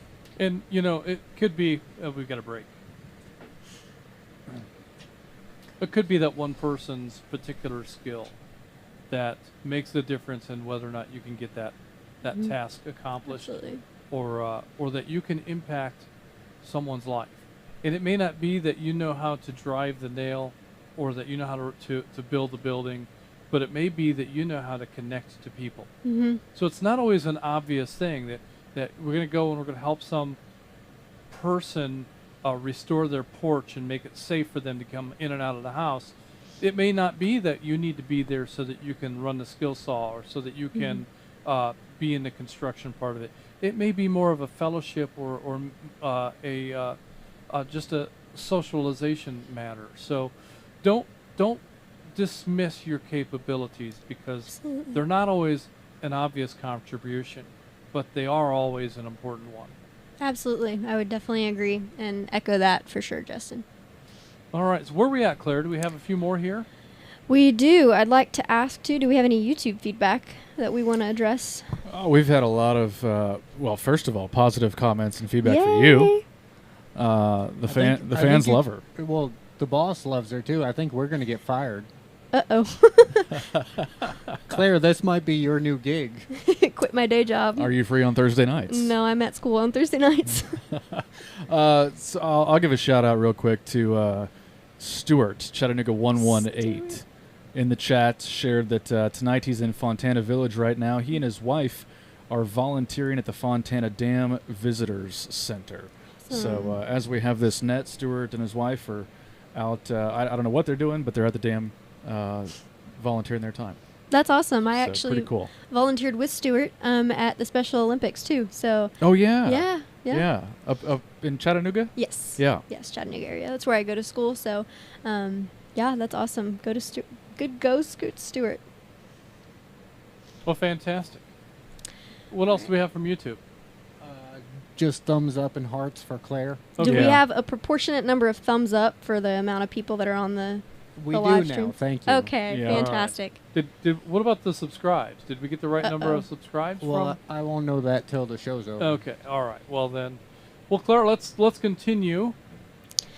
All right, next on our lineup is Atlanta 263, Roger Williams in Dunwoody on the new Peachtree repeater. Yes. Which was a effort of volunteering. So, Roger, if you are out there listening, what do you have for us tonight? Yeah, well, good evening to you and good evening to everyone tonight. Yeah, the peach tree is putting out really nicely here in Dunwoody. I'm sitting in the park just listening, enjoying everything. But a lot of people already said what I was going to say about it feeling good, about, just being a decent human being and learning, just looking for opportunities to help other people out. I did want to say, about what Justin was saying about your skill set. Let me break for a second. Thank you. That's what I needed. And with skill set, a lot of times, we may be trained in a certain thing, or maybe went to school for something, or, have a passion for a certain thing, and it may be your job to do something, or you may have a business doing whatever it is. I think volunteering also gives you a way to practice that skill, or even try new things out with your skill set that you may not have otherwise. Because a lot of times we look at things as kind of more transactional, and volunteering gets you out of that mindset of things being more transactional and kind of looking outside yourself, helping others. So I think also that, as we bless others with our time and skill and talents, we could be blessed as well by learning new things or doing the same thing in a different way. Absolutely, I would agree with you there. Kind of like that outward focus, as we are focusing on how we can serve others and bless others, we kind of put ourselves in the back of our mind, which is great. A good way to just stay humble and also be actively looking for the needs of others and how we can, maybe volunteer a little bit of our time or effort towards that. Roger, do you have a favorite service project that you'd like to share, or maybe just a favorite experience that you've had in your time in volunteering?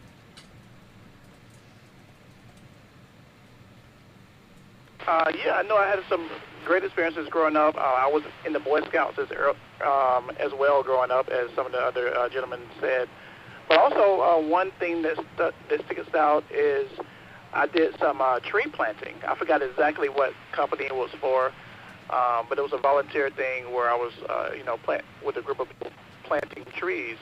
So I think a lot of times when we think of volunteerism, we look at helping other people, but sometimes being a volunteer to the planet can be a good thing as well, because as we all live and breathe this air on the planet and try to keep it clean, we need to do as much as we can for the planet also, because we're all one, we're all a part of this thing together. Absolutely, yeah. One of the service projects that I did a lot in my time in American Heritage Girls was river cleanups, and Allatoona Lake, which is local to this area, they have an annual cleanup, and there's lots of different groups that like to get involved in that. But I agree with you that even sometimes the service work that we do and we think that it's not really for our benefit ends up being for our benefit, in the ways that maybe we talked about earlier of, our cognitive function and executive function and things like that, but also just in the environment that we live in. So thank you so much for sharing that. I'm going to move down to Noonan 125. Tim. Tim, we would love to hear what you have to share with us tonight.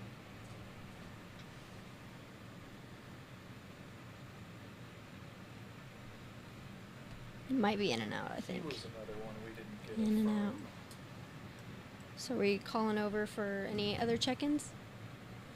Yeah, let's go through and acknowledge all of the in and outs that we skipped.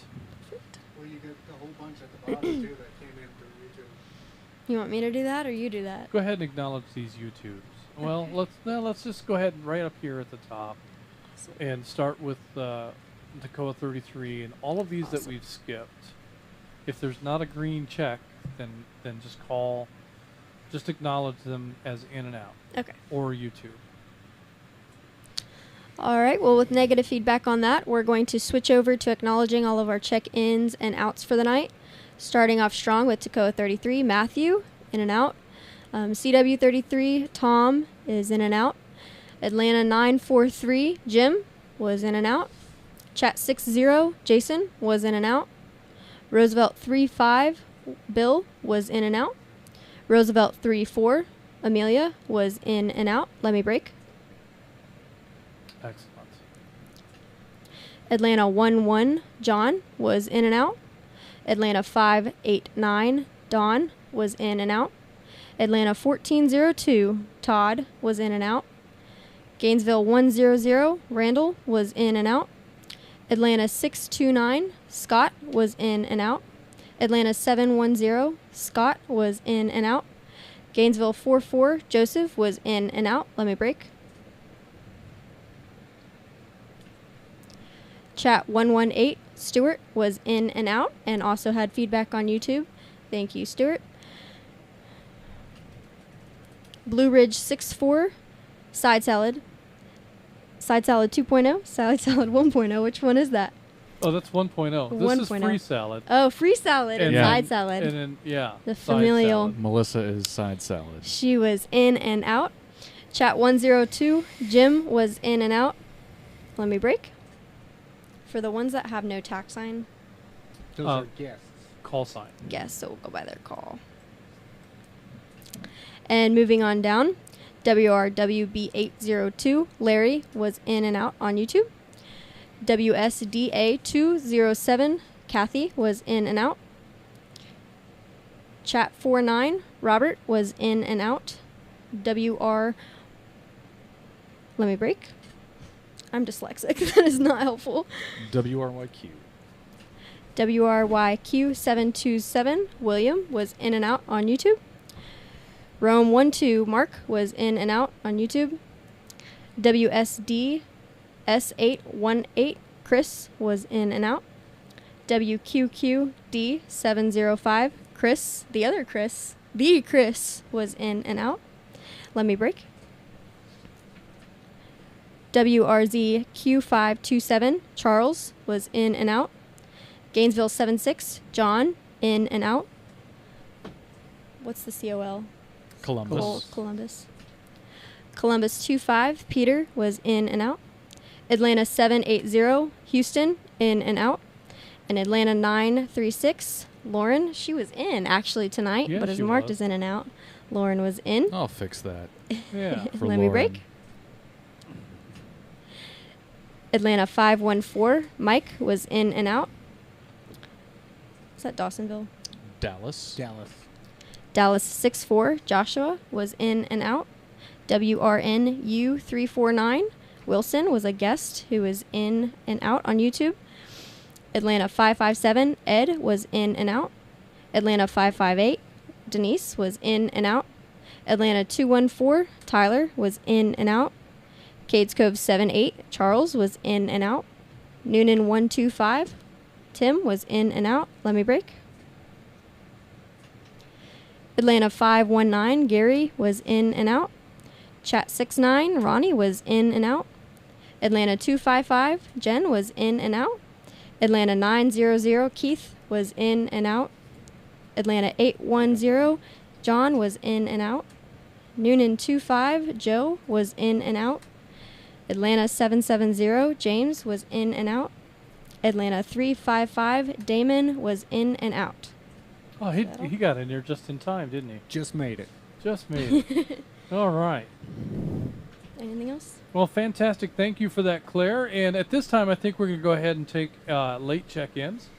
And any questions or comments? If anybody wants to follow up on anything that was said tonight or any additional check-ins, now's your time. Net Control, standing by. This is WRPM 847, Chattanooga 162, Larry in North Chattanooga.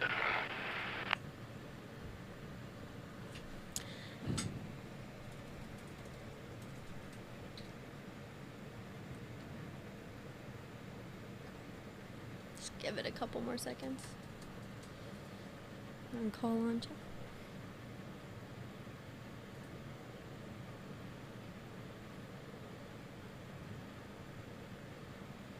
Yeah, that awkward pause. And just as it's Right when it's getting awkward, you wait keep it a little bit longer. Let it go on. Atlanta 1402, WRKN 464. No comment or anything else. I just want to say I'm proud of our latest rendition. Miss Claire there, 935. Well done, young lady. Very proud of you. I know your papa is too. WRKN 464, Atlanta 1402.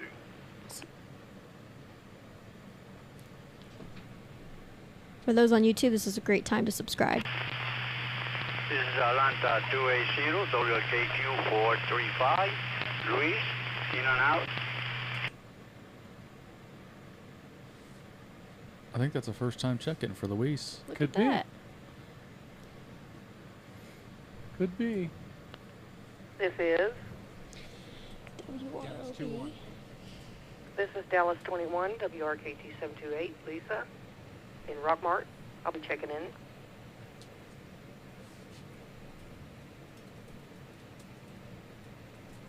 Atlanta 810 with a comment. He hasn't checked in yet. He did on YouTube. Oh. Okay, cool. He was a YouTube lurker. John. Ooh. Got him over to the radio. Oh, I see him there. Okay.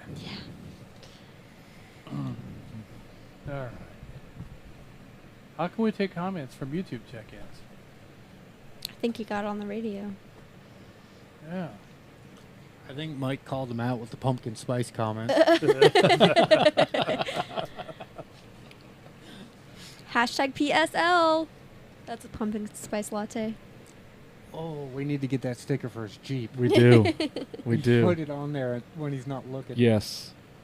Yes. You could get one with a big latte on it too. Make it really we should have obvious. Kate customize one with his tat call. There you It's go. a pumpkin spice, a cup of it. Like on the Claire Starbucks logo? Claire can put it on, and then he won't get mad at us. Exactly. Right, Yeah. right, Exactly. yeah. Guinea pig. That's the conspiracy. Let's go ahead and acknowledge these guys then. All right, we just want to acknowledge those check-ins. We have chat 162. Larry, we are not sure if you're checking in and out, but we have you marked as checked in. Atlanta 280. Louise, we have you checking in and out. Dawsonville 21. Lisa, we have you checking in. She was actually Dallas. Dallas, my apologies. Dallas 21. Lisa, we have you checking in. And the comments, we have Atlanta 810. John checking in from YouTube, no longer. And also the Atlanta 1402, Todd, his comment. Thank you. So moving down to back up, down. I'm getting numbers and everything on here. Chat 162, Larry. We weren't sure if you were in and out, so we would love to hear your comments if you are in fact checked in. Yes, ma'am, you're doing a great job. Everything sounds good and well. I just want to give all the glory to God for empowering all the volunteers that do such wonderful work in all aspects of their volunteerism. Well, amen. Thank you for that sentiment. I'd love to move down to Dallas 21, Lisa, in Rockmart. We would love to hear your feedback on our tonight's net topic. Pumpkin spice. Good evening, everybody. I hope I'm coming in okay. I'm on a handheld. How do I sound? You are sounding well. You were a little quiet at the beginning, but your volume increased towards the end of your transmission, but coming through loud and clear. All right, great. That's good to hear. And Claire, you're doing a wonderful job. I just wanted to say that. What I want to say is kind of a word of caution as far as when you're choosing an organization to volunteer for, and I'm only basing this off of my own experience because years ago, back in 2008, I was volunteering for a ministry called Angel Food Ministries, and some of you may have heard about it, where people would come to a designated church to order a box of food, which was back then when I started was like $25, but it was a good amount of food in the beginning. And we started noticing that as months went on by, the boxes got smaller, but the prices started getting bigger. And it turns out that Angel Food Ministries were not being completely honest with their dealings there, and they ended up getting raided by the FBI in 2009 and shut their doors in 2011. Let me break.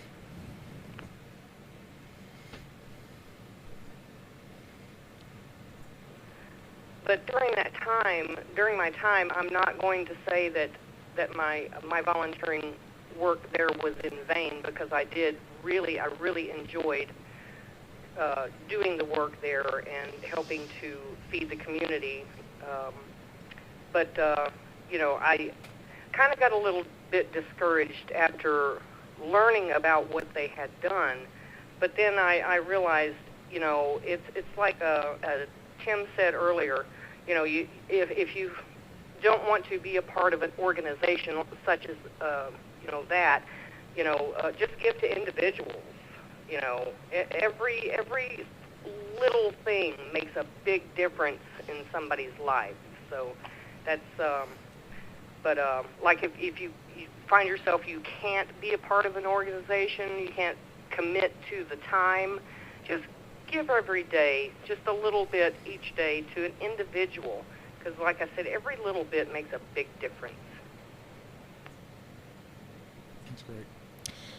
Yes, thank you, Lisa. I appreciate your comment, and I think that you bring up a good point, too, and that is that sometimes nonprofit organizations are really vulnerable to those sorts of things and attacks, and honestly, the lack of stewardship, that's something that can be a big issue. So that's one thing that I do like, is that a lot of nonprofits are required to disclose kind of their financial transparency and records and spending and things like that. But I also love what you bring up about just the individual service that you can do if you're maybe wary towards that or had a negative experience too. That's something that you can do, is just helping the people nearby, maybe a neighbor or whatnot. And also the events, let me break,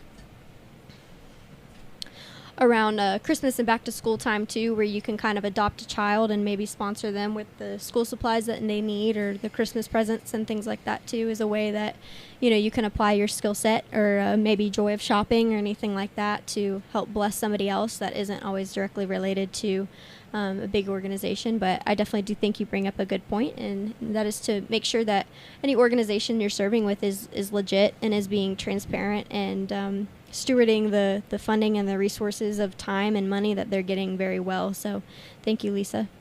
Well, you know, I think Lisa brings up a valid point too, in that some caution is warranted.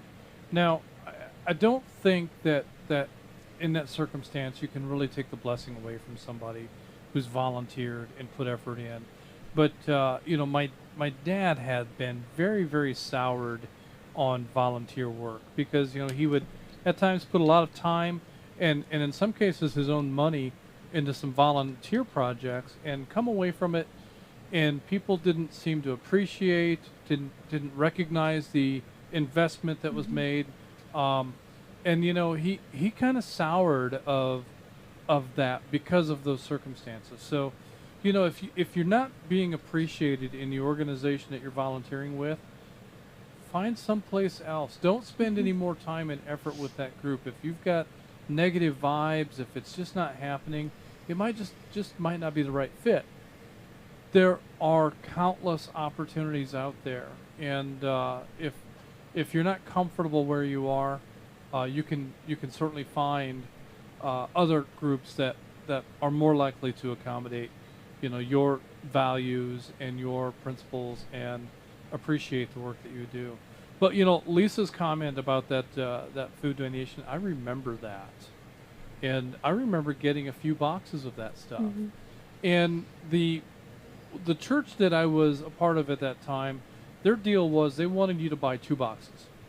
You would buy 2 boxes, you would keep one to do with whatever you wanted to, and the other one was meant to go to their food pantry to be distributed. And we bought several boxes for a while, but we got out of that pretty quickly because we found partway through that, as Lisa points out, the prices were going up, and the food in the box got to be less than, you could just go to Kroger and you could buy the same foods for less money than the box.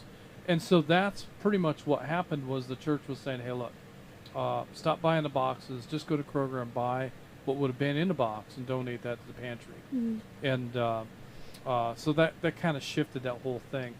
And it wasn't long after that we'd found out about that charity group that they weren't so charitable. And I got a break. I think another important thing to keep in mind in these organizations, you know, we often are asking people to do work for free or for not enough money.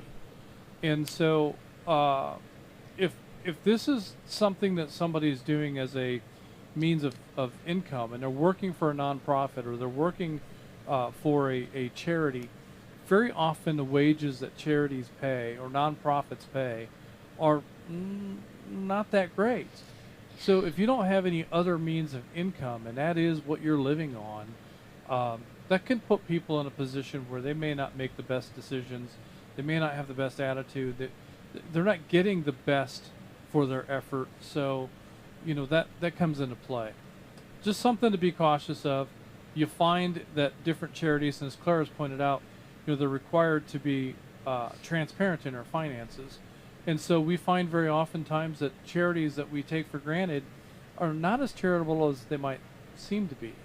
Whereas other charities, you know, make much better use of the donations that we give them and are much better stewards of the resources that they have. So that's always worth a little bit of research, a little bit of digging into.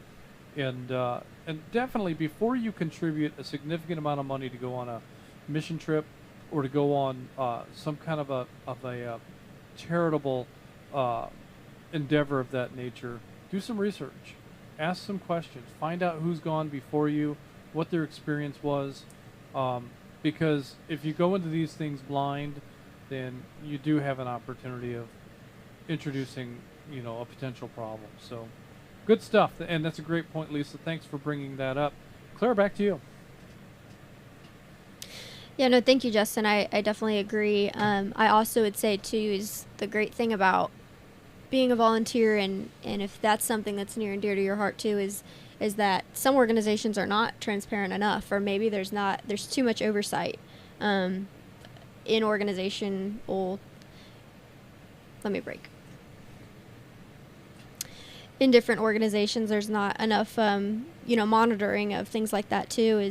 Maybe your gifting is in administration, and that's something that I think a lot of nonprofits really need. Is there's somebody who started an organization or a ministry with a vision, but their skill set is maybe different than administration, and that's something I ran into with an organization I volunteered with. They approached me and they're like, "Hey, you're really good at doing this, and I'm not." And I'm like, "Well, you're really good at doing this, and I'm not." So that's where strengths and weaknesses can really come together. And you might think, well, I'm an accountant, or I'm a business manager, or I'm those sorts of things. I don't really know how I can volunteer my time. And sometimes that's what nonprofits need, is because nonprofits or organizations are started with a vision and in mind and in purpose, but execution takes a lot, and a lot goes in behind the scenes and stuff too. So Lisa, I just want to thank you again for bringing that up, and also open it back up to you in case you had any final closing comments.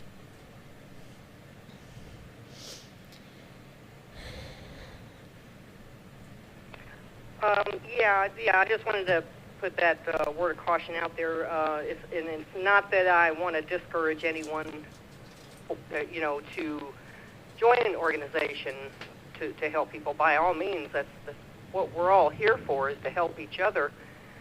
But I do want to say that by far my favorite organization, and I'm going to be biased here, is North Georgia GMRS. I've never been a part of such a family-oriented organization, and I can honestly say that it's an honest organization, and it's just been wonderful to volunteer for. I love it. I love everybody there. That was a wonderful sentiment, Lisa. I would definitely agree, and I also think that something North Georgia GMRS, the leadership and management, does really well is that monitoring, and really ensuring that everyone who's involved in North Georgia GMRS and everyone who is also especially leading in North Georgia GMRS are compliant with standards and compliant with the values that this organization backs up against. So I would definitely agree. I'm going to move on down the line to Atlanta 810, John, a.k.a. Pumpkin Spice in Dawsonville. We would love to hear any comments that you have to add to our net tonight. Well, besides his own thoughts and comments, I'd like John to elaborate a little bit on Jeep Fest. Because as North Georgia GMRS members, yes, you are volunteering for us, but John, can you explain bigger picture-wise about what Jeep Fest is all about? Well, that's a great point. What our organization is volunteering to help for, please. I think a lot of people lose sight of that, what the Jeep Fest event is actually truly all about.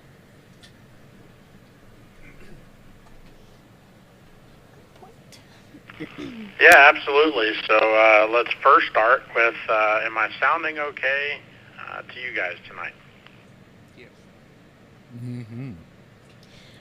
Yes, John, we have great feedback from you. You're coming through loud and clear. Well, fantastic. First, I will start by saying, Claire, wow. You're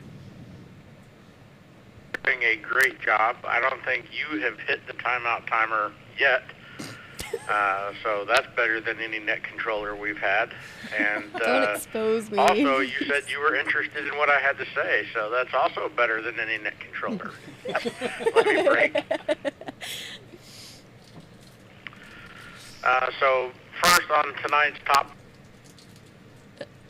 I will say that I think this organization, to echo everybody else, is a fantastic family-based organization.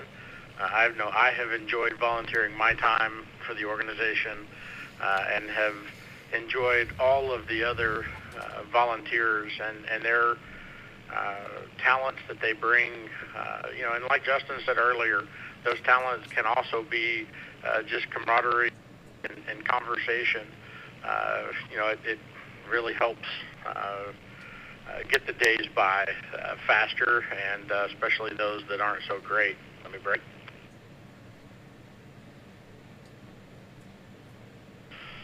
So let's talk about Jeep Fest a little bit. Jeep Fest, Labor Day weekend, and I was going to be put on the know how many Jeep Fests there have been. Maybe this is 12. Could be 13, but I think 12 is the accurate number. And it's an event for children. All of the proceeds go to different children charities. The Georgia Youth Home, Sheriff's Youth Home, is one of the biggest charities that benefits from the event. Beginning times of Jeep Fest, let me break. Back when there was only 30 or 40 Jeeps that were registered for this event, yes, it used to be that small. If you come to the event this year, you'll see that it's a lot more than 30 or 40. But the first or two that they did this event, the last day there was a road tour. It was on the road, no off-road trails were open.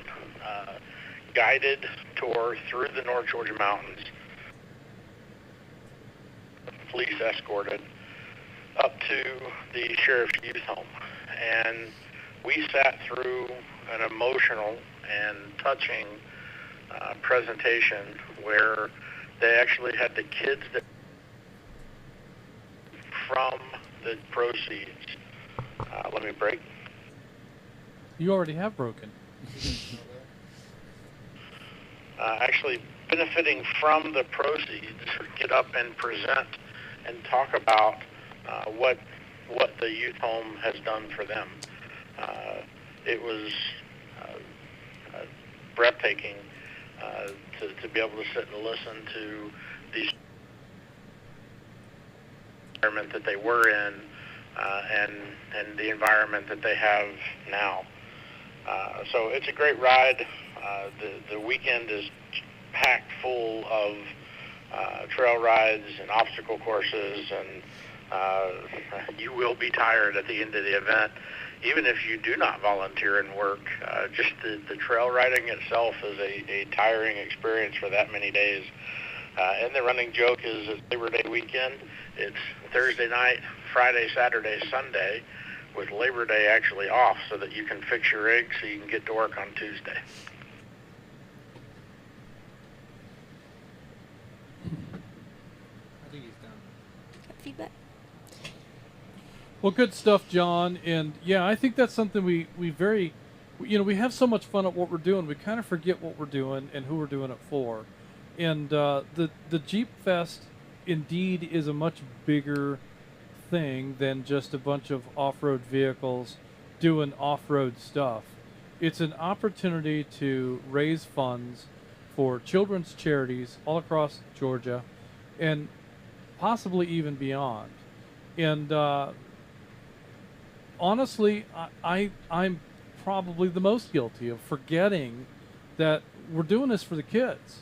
I have such a great time in doing the work and doing the efforts engaged in surrounding Jeep Fest, hanging out with the greatest people that I've ever known, spending quality time, building relationships.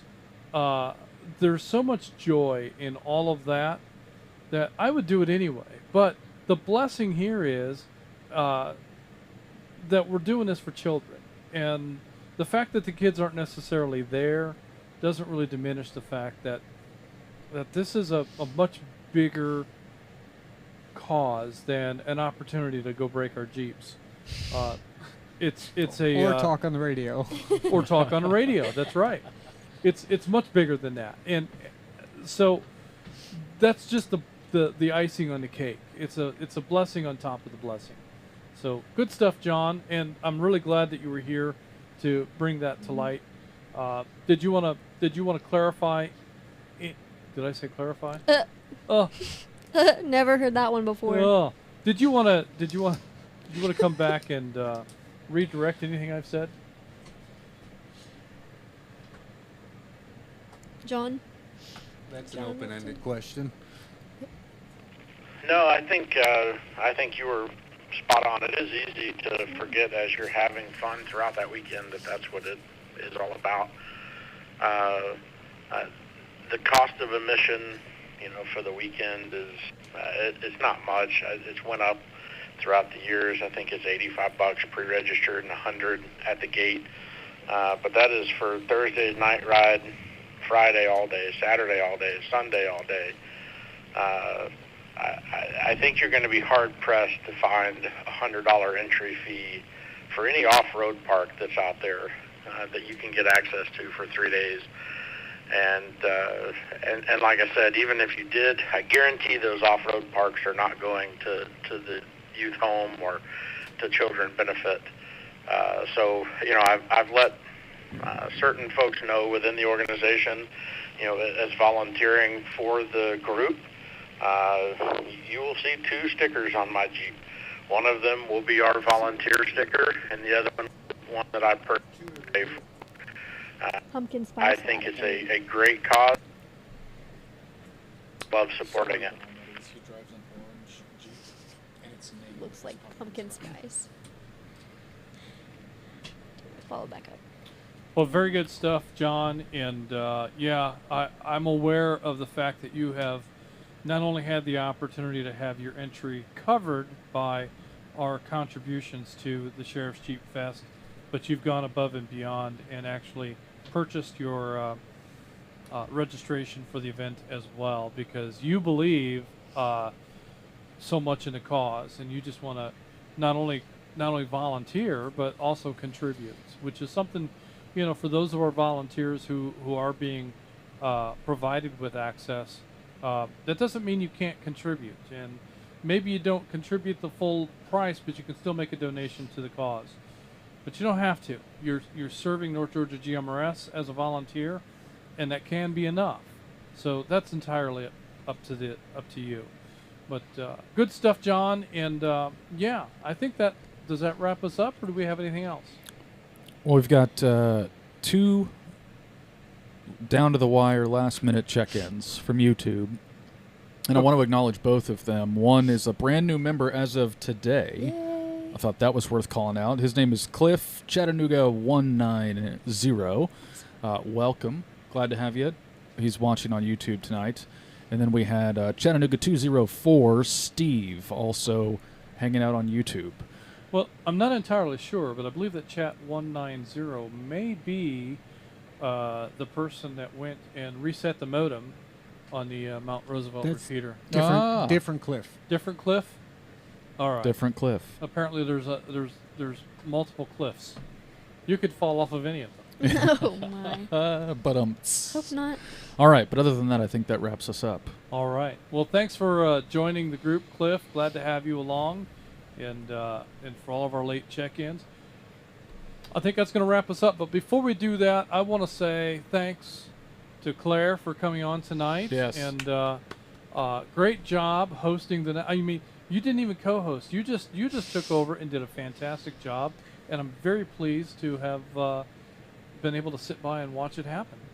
Well, thank you guys so much for having me, everyone on the net and in the studio as well. They made it really easy for me to just slide right in. So they're complimenting me, but compliments to the chef of Studio Vanguard. Well, thank you. And so with that, let's see, I got to find the page. Why don't you break before you start the script? Oh, because it's going to take me that long? Yeah, to All find it. Speed talk. I don't know what you're talking about, but this concludes the North Georgia GMRS Regional Net. Tonight we had a total of 68 chickens. 68 chickens, including myself. Net control will now be returning the repeaters back to normal use. Everyone who signed in should sign out. Don't forget to like and subscribe, and remember, comments on the YouTube videos show engagement with the video and help the channel grow. Thank you for allowing us to serve as your net control this evening. Good night, everyone. This is Atlanta 946, WQIR 514. My name is Justin. And this is Atlanta 935, WRZ T646. This is Claire. And this is WRWM 344, Blue Ridge 63. My name is Mike. And Atlanta 750, WRMR 367. My name is Jeff. And, you know, a few more donations might get Jeff's camera fixed. Yeah, It's not broken. He's not on camera. Good night, everyone.